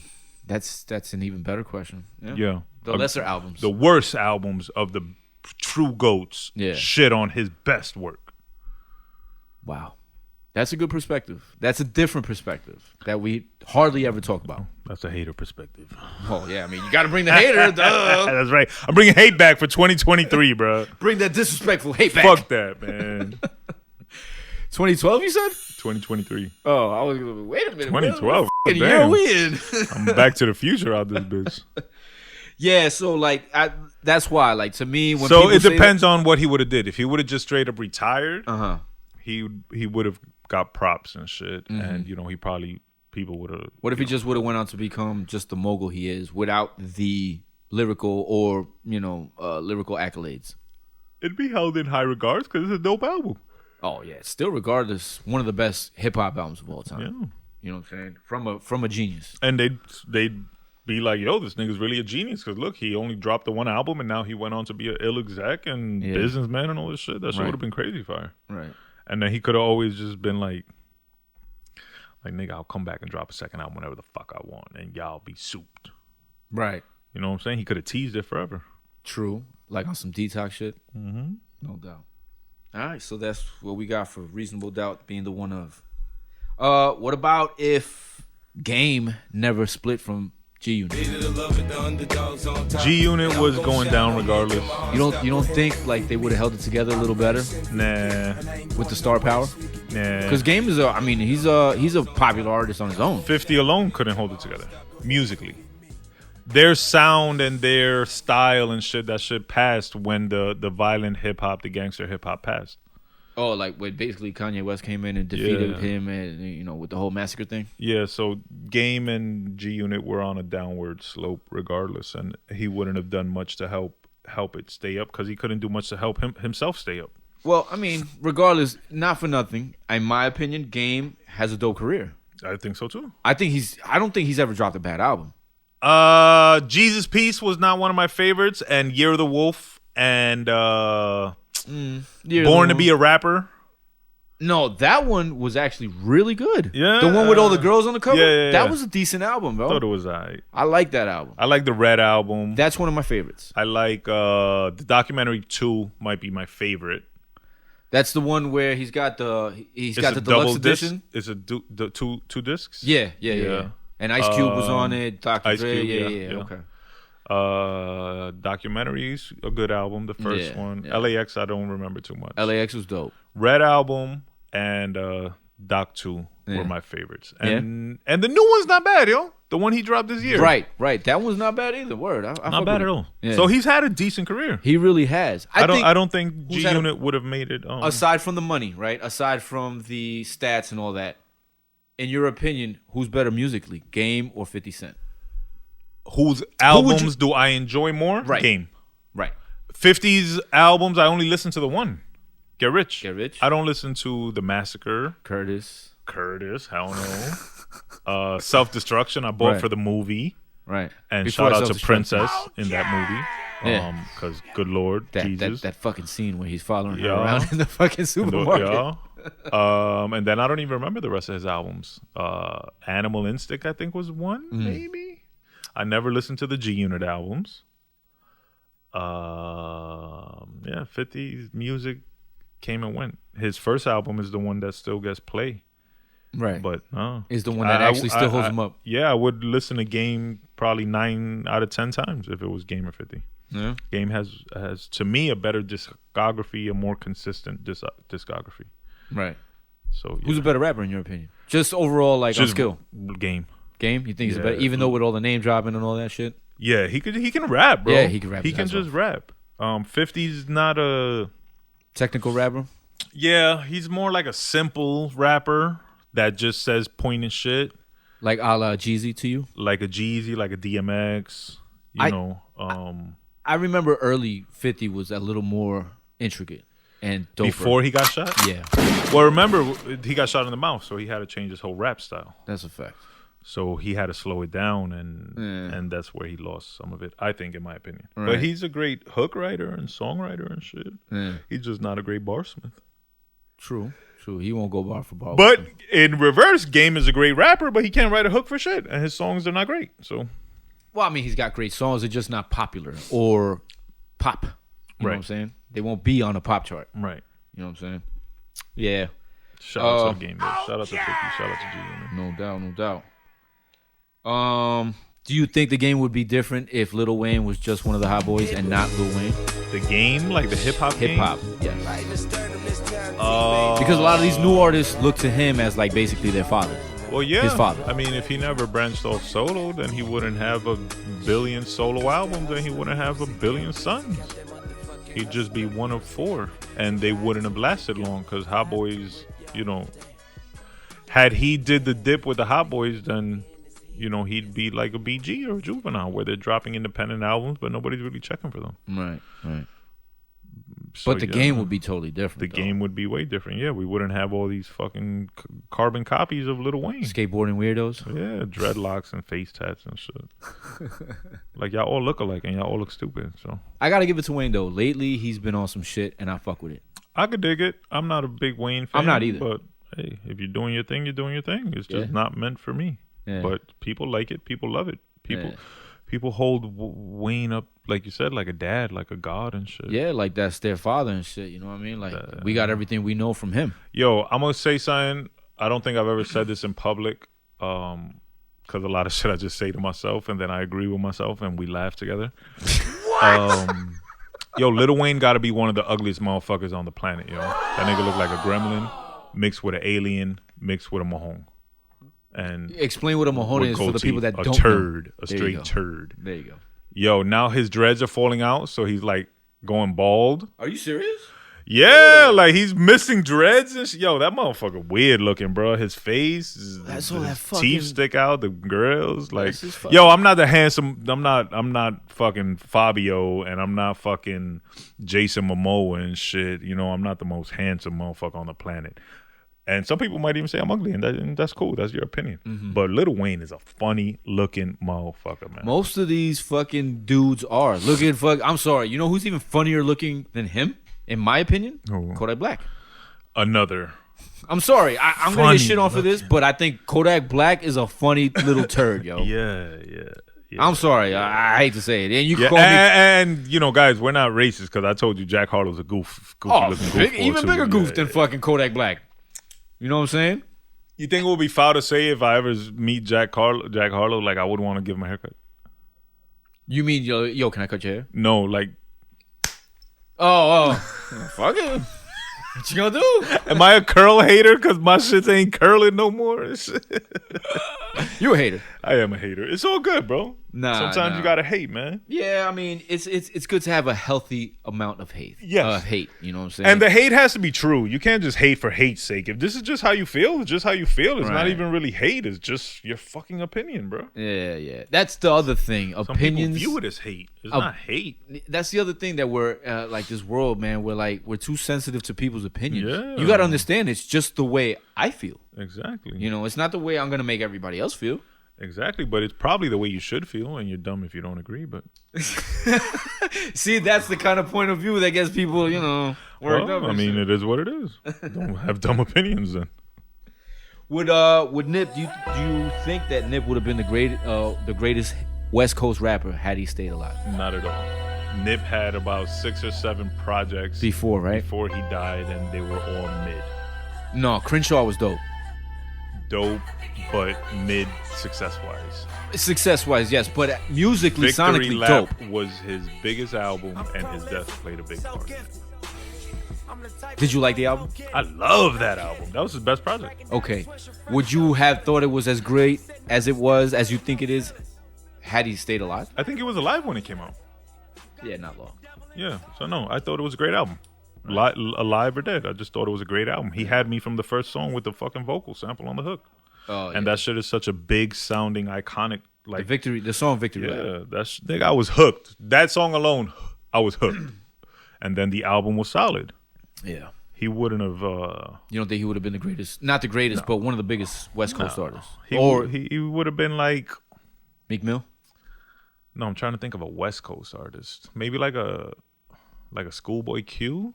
No, he'll have his fan, but maybe a little bit. He'll be like between Schoolboy and Kendrick, somewhere in the middle. Okay, yeah, because he'll have his devoted fan base that love him, and he'll have like moderate commercial success, but not to a Kendrick level.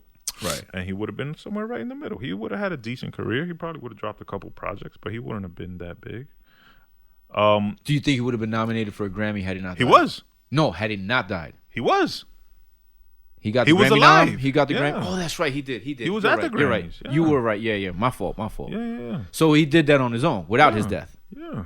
That's what's dope about it. Yeah. So damn, that sucks. He didn't. But then get the after Grammy. death, he it just it's catapulted multiplied, him. yeah. It catapulted him.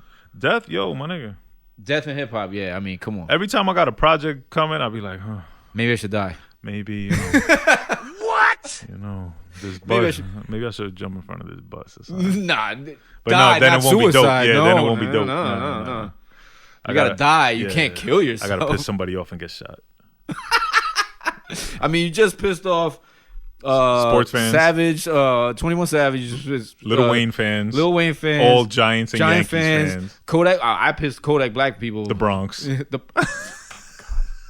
And you're right here. Like, that's the worst. We're talking about people that live far, far away. You're talking about the Bronx. I'm not which is literally scared of the Bronx. 5 minutes away, Fuck fam. outta here. Yeah, you're not scared of the Bronx because you don't live there. Yeah, and I never will. Never in my life. Yo, the Bronx is popping now, kid. Popping a who? I'm telling you, it's popping, son. Popping where? It's getting gentrified like a motherfucker. Continue. Call me when you're done.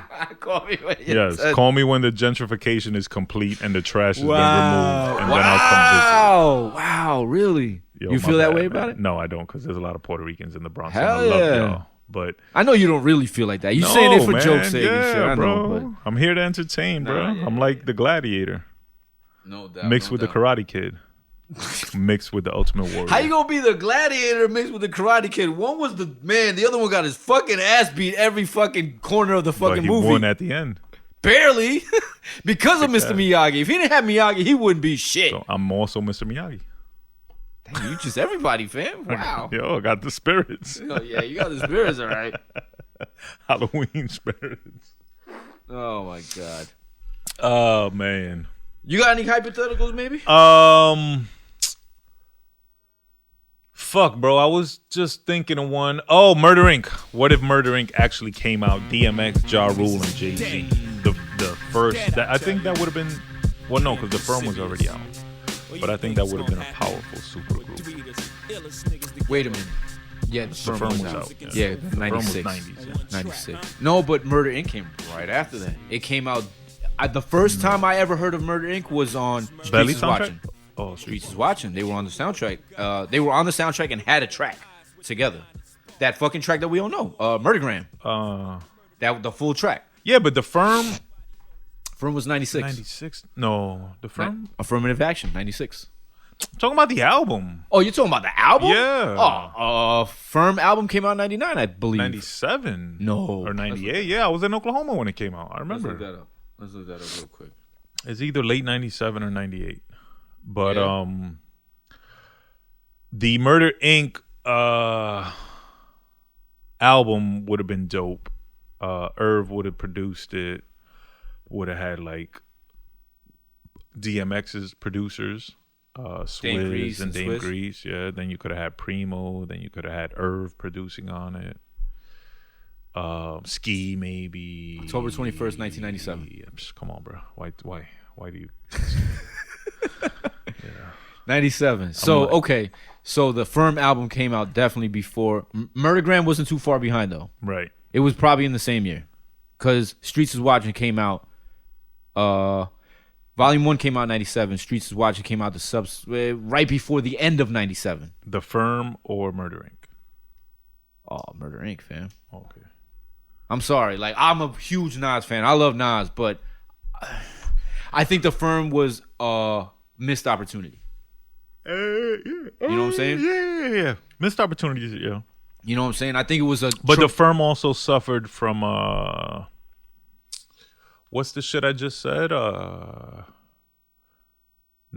Expectations. The Firm album suffered from expectations and disappointments. Only those with expectations shall suffer from disappointments. So people were expecting this great, groundbreaking, earth-shattering, time-stopping album, and they never could have delivered what people were expecting because the hype was too big. So even if they would have dropped a better album, they dropped an album, it was cool. If they would have dropped a better album, it still wouldn't have lived up to the hype. Okay, agreed. Because you're 100% right on that. I won't combat that. But damn, if they weren't in the fucking studio and didn't hear this and was like, we could do better. Yeah, especially after Firm Biz, like that shit is a trash ass song, bro. Whose idea was? I mean, I know the track. 10 Minutes to Flush was trash too. Yeah. I'm trying to think what else was trash. I don't remember. But yeah, there was a couple songs on there that just fuck somebody else. Trash. Especially considering there were so many smart people in there and so many great producers. Yeah, I mean, you had Dre and the Trackmasters to allow those mediocre tracks to get put out. That's what I'm saying. And like, how? But it was a cash grab too. Like, not if the album flops. They didn't think it would flop. Fam, I'm sorry, bro. Like, it's like you said, there was a lot of smart people in there, and one of them should have raised their hand, and be like, nah, we could do better, man. We really can. Yeah. You know what I'm saying? But they didn't, and we got what we got. And Murder Inc. unfortunately never put out an album, but I think they would have put out a better album than The Firm. That would have been crazy. And just looking at the rosters, Murder Inc. had 2 superstars and 1 blooming superstar, where The Firm had a superstar in Nas, a quasi star in Foxy, yeah. And then like a possible in not AZ. Even a possible, because AZ already was 2 albums in, and he wasn't gonna surpass where he was grow at anymore. Yeah, and then Nature was nature. Yeah, he wasn't gonna do much either. So it was like a whack version of the Chicago Bulls. It was like, yeah, you know, like it was the Chicago Bulls before they won the championship. MJ, Scotty, and BJ and shit. Not even. It was just MJ. You know, basically. Yeah. You know what I mean? And he didn't win shit by himself. Exactly. Which we'll talk about it later. Damn it. But yeah, so the Firm or pardon my yawns, y'all. I was up late, bro. Yeah, what the fuck was up with you being up late? I don't ever remember you telling me you were up that late in a long time, fam. Twin tells me, yo, we having this Halloween birthday thing. Be here anytime after 8 p.m. And I'm like, 8 p.m.? Yeah. Like, you want me to leave the house after 8 p.m.? Are you fucking crazy, man? Could you, think of what you just said and tell me you don't sound like an old ass man. I do. I don't mind that. I can't wait to go home right now. It's a privilege to get old, baby. Yes, sir. Shout out to all my old heads out there. Oh, shit. Speaking of that. What you got? Last night I was talking to my boy Jose Santos. Shout out to my boy Jose. And yeah, he was there. He's telling me that they were playing Eve and what's the blonde girl's name from No Doubt? Gwen Stefani. Eve and Gwen Stefani. They had a song, I think produced by Dr. Dre. I think it came out in the 2000s. Blow your mind. He said that's old school. Do you agree? It's 20 years old. Yes. Negative. That's just not old school, bro. I mean, to me and you, because what you consider old school is Run DMC. Exactly. Grandmaster That's Flash. what I'm trying to tell him. Yeah. Like, yo, that's old school is Run DMC, Slick Rick, Big Daddy Kane, blah, blah, blah. Us. But if you talk about it in the broader scope of life, yeah, that's old school, fam. Nah, that's just 2000s. It goes old school, 90s. 90s, 2000s, and then trash.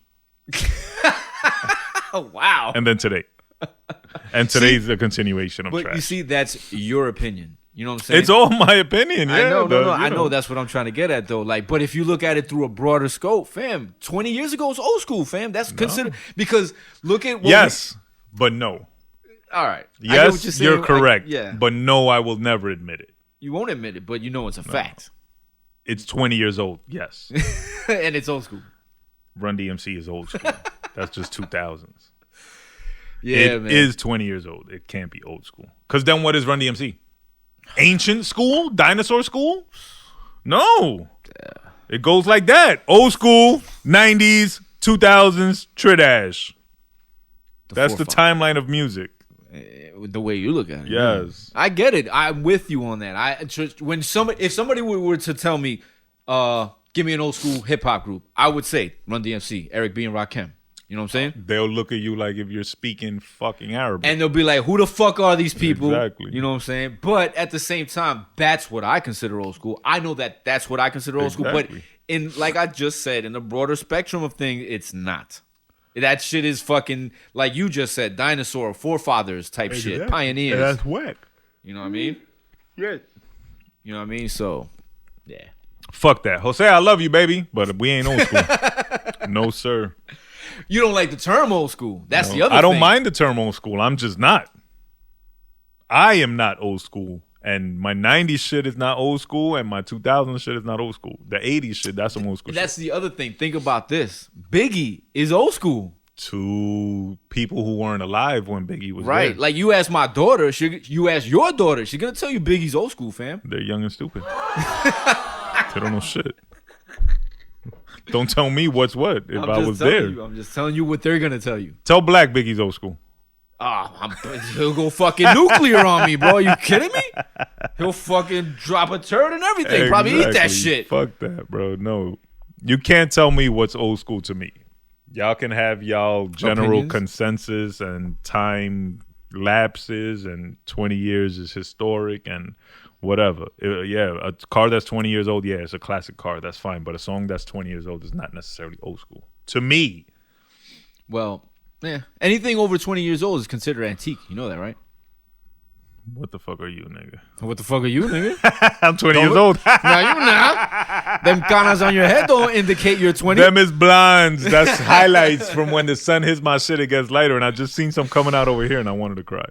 How you think I feel, fam? I gotta take this whole shit off. I used to love my beard. I gotta take the whole shit off now. Just for men. That shit is Beijing. Negative. That way I can sweat and I have fucking oxtail sauce all over my sweater. Fuck out of here, fam.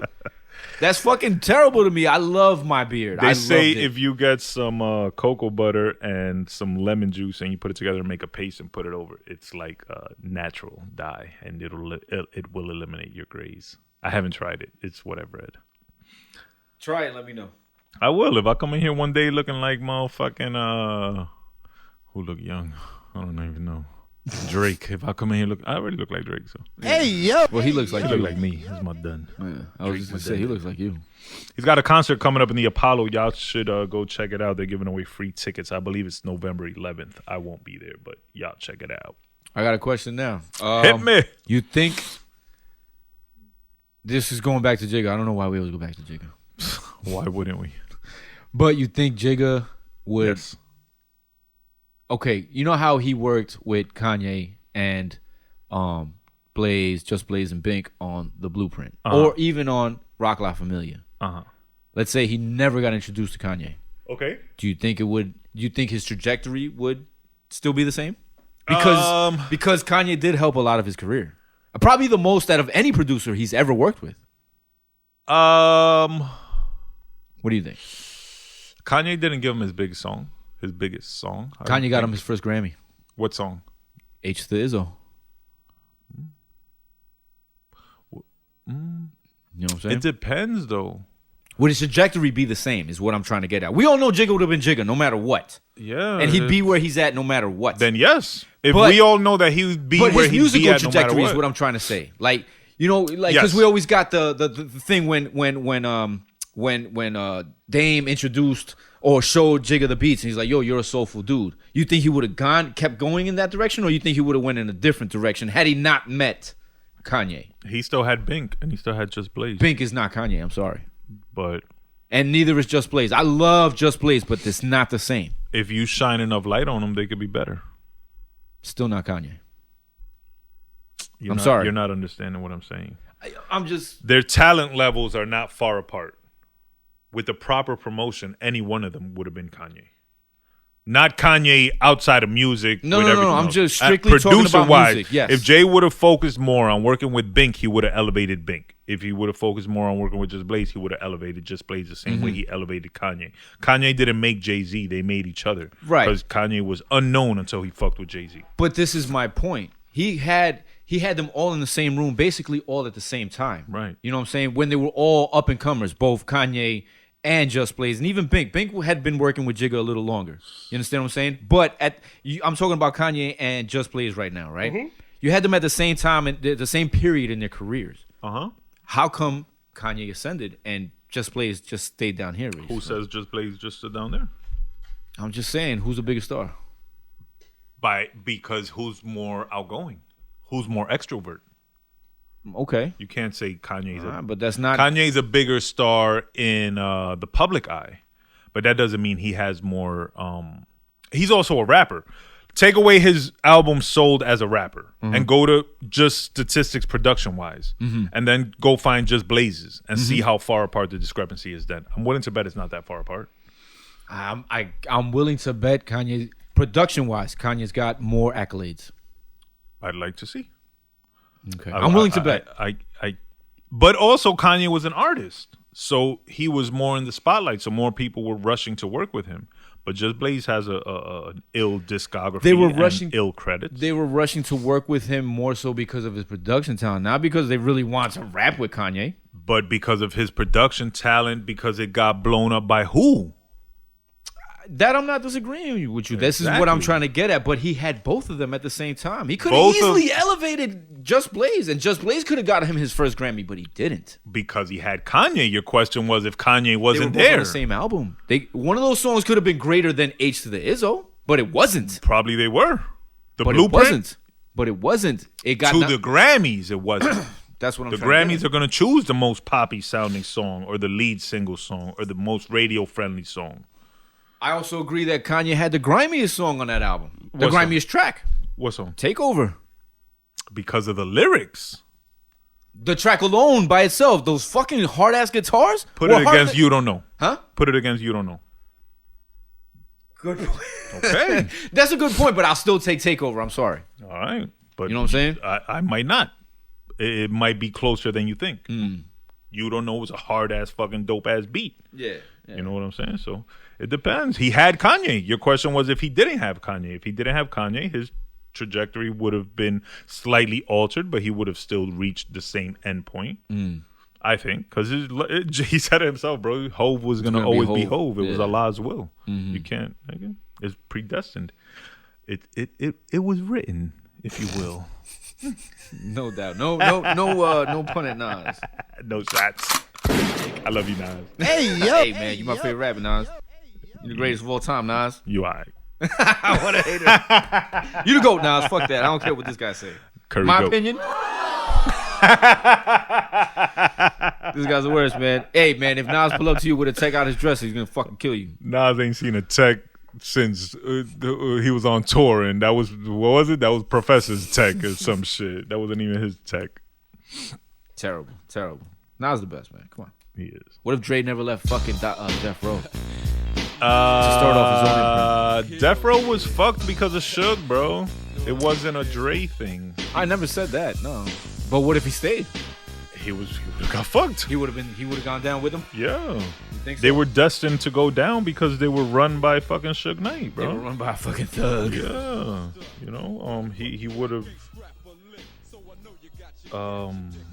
I can't say for sure that he would have or he wouldn't have, you feel me? But look at everybody else who stood on death row and their careers afterwards.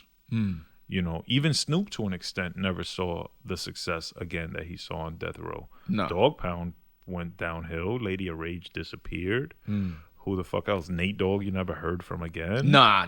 That's the lie. Because we've heard Nate Dogg after Death Row. And up until he died. He was out there. Not Nate Dogg. My bad. I didn't mean Nate Dogg. Nate Dogg would be the exception. I meant Warren G.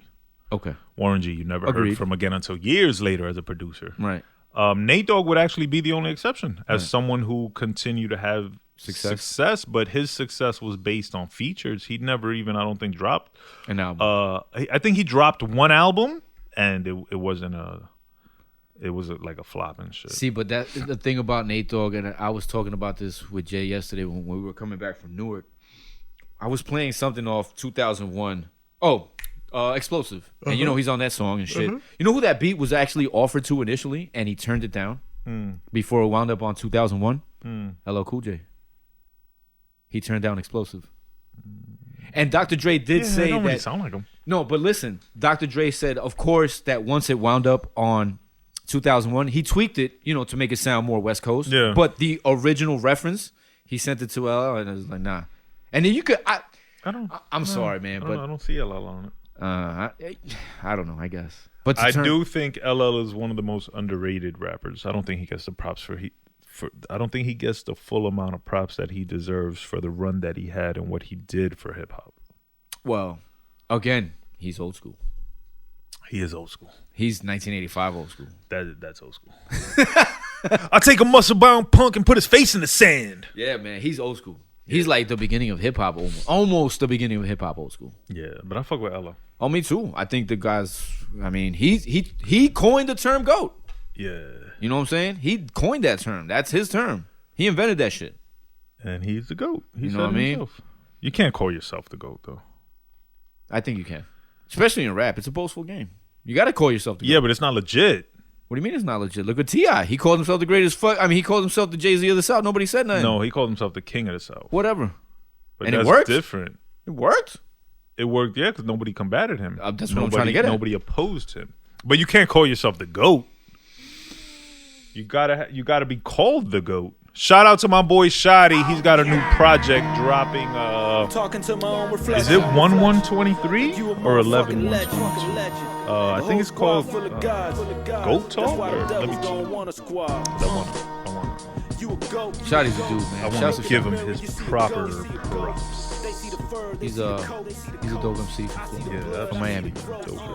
Hell yeah, man. All the Moskowitz projects he has, the fucking Moskovitz. Oh, it's called Goat Farm, and it drops January 1st, 2023. Official Goat Farm merch dropping soon. Be on the lookout for that. Shotty 305, Tev 95. Oh, Tev is back on it? I believe so. That's what's up.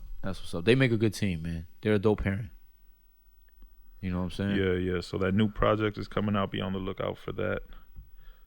And go support the boy Shotty 305. That's a guy right there, man. Yes, sir. Goat Farm. That's a dope title, too. That is a dope title. Everybody want to be the GOAT, though. I should be on that farm. Weird. No, you can't call yourself the GOAT. I can't call myself the GOAT. Somebody's got to tell you you're the GOAT. Somebody's got to call me the GOAT. So you think that's the way that should work? Yeah, of course. I think so. Even though Jay-Z did call himself one of the GOATs. Remember that? One of the GOATs. Okay, but he still mentioned himself as a GOAT. One of the GOATs. You can consider yourself one of the GOATs. But not the GOAT? No.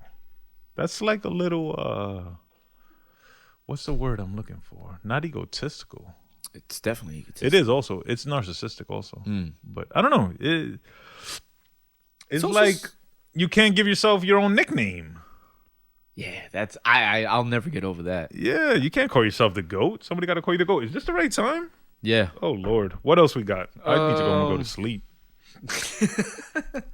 I think that's it, man. I think I'm pretty much done. All right. That's what's up. Again, we had a guest schedule that canceled on us. So this was just a quick audible episode. We did some hip-hop hypotheses? What were these? Hypotheticals. Hip-hop hypotheticals. We talked some shit. I spewed some hate and some love. All in the same episode. That's what we're here for. That's right, because I'm human, and humans are animals of contradiction. So I can be loving and I can be hateful all at the same time, and both things can be true. Yeah, that's a fact. Shout out to all the listeners on Apple Podcasts, Spotify Podcasts, and on YouTube. Shout out to everybody following on Instagram. Make sure you follow at GAHHD_podcast. Also follow at money_Burnz. Also follow at The Real VSOP. That's a Twitter exclusive. Follow EFNR711 for all your studio needs. Shout out to Straight Fuego Studios. Shout out to Bludshot at the Giants game. Chill. Hope you had fun, kid. Word. Make sure you're following Bludshot at deadass_worldwide. Also at La Playa Radio and at DJ Nandito. Make sure you're following La Playa Radio on AMP. Also, make sure you're following Club Joe's Radio, Money Burnz on AMP. Yeah. What else? I think that's it, yo. We're going to leave with the love song of the week. It's not even a love song this week. It's just a song I love. It's off the new Jeezy album.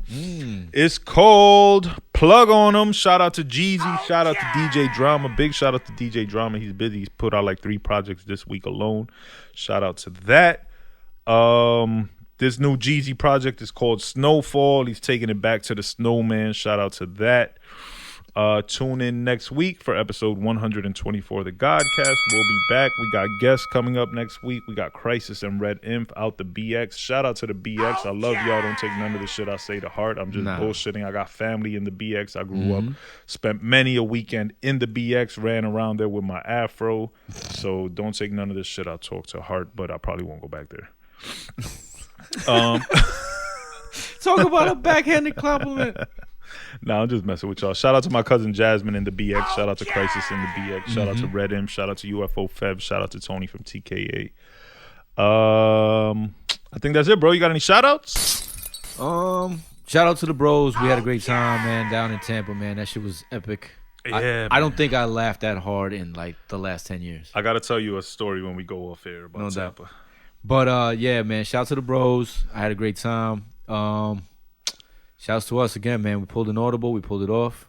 123 undefeated episodes, man. We here, baby. You know what it is, man. That's right. As always, chin up, chest out. Carry yourself with honor. Carry yourself with pride. We're fading out with the love song of the week. Jeezy, DJ Drama. Plug on them. Yeah, I think that's it. Brother F, don't hit me just yet. Shout out to everybody on the check-in. Shout out to all the moms. Shout out to all the grandmas. Shout out to all the daughters. Shout out to all the goddaughters. Shout out to all the aunties. Shout out to all the ladies. Shout out to all the wifeys. Shout out to all the girlfriends. Shout out to all the thighs. Shout out to all the thighs. Word. Shout out to all the curly haired demons as well. Shout out to all the thotties and the side pieces. That's the end of my shout outs. Teachers, I love you. Strippers, I love you.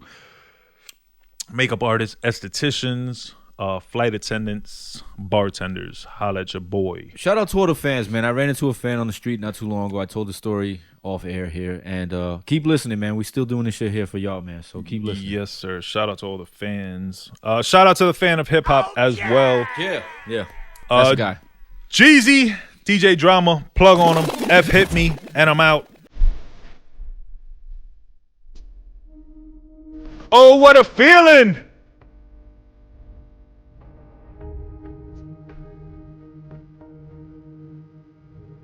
I fuck with this. I don't really fuck with you, but I already fuck with this.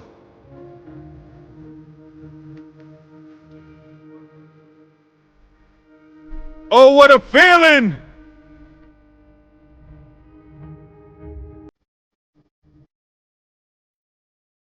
Jeezy ATL! Jersey, we did it! That's what I'm gonna say when I win my Grammy.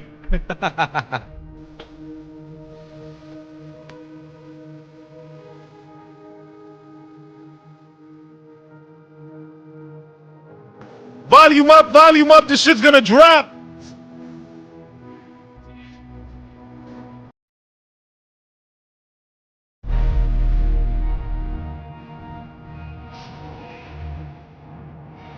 Gahhd Cast, I'm out. Chill.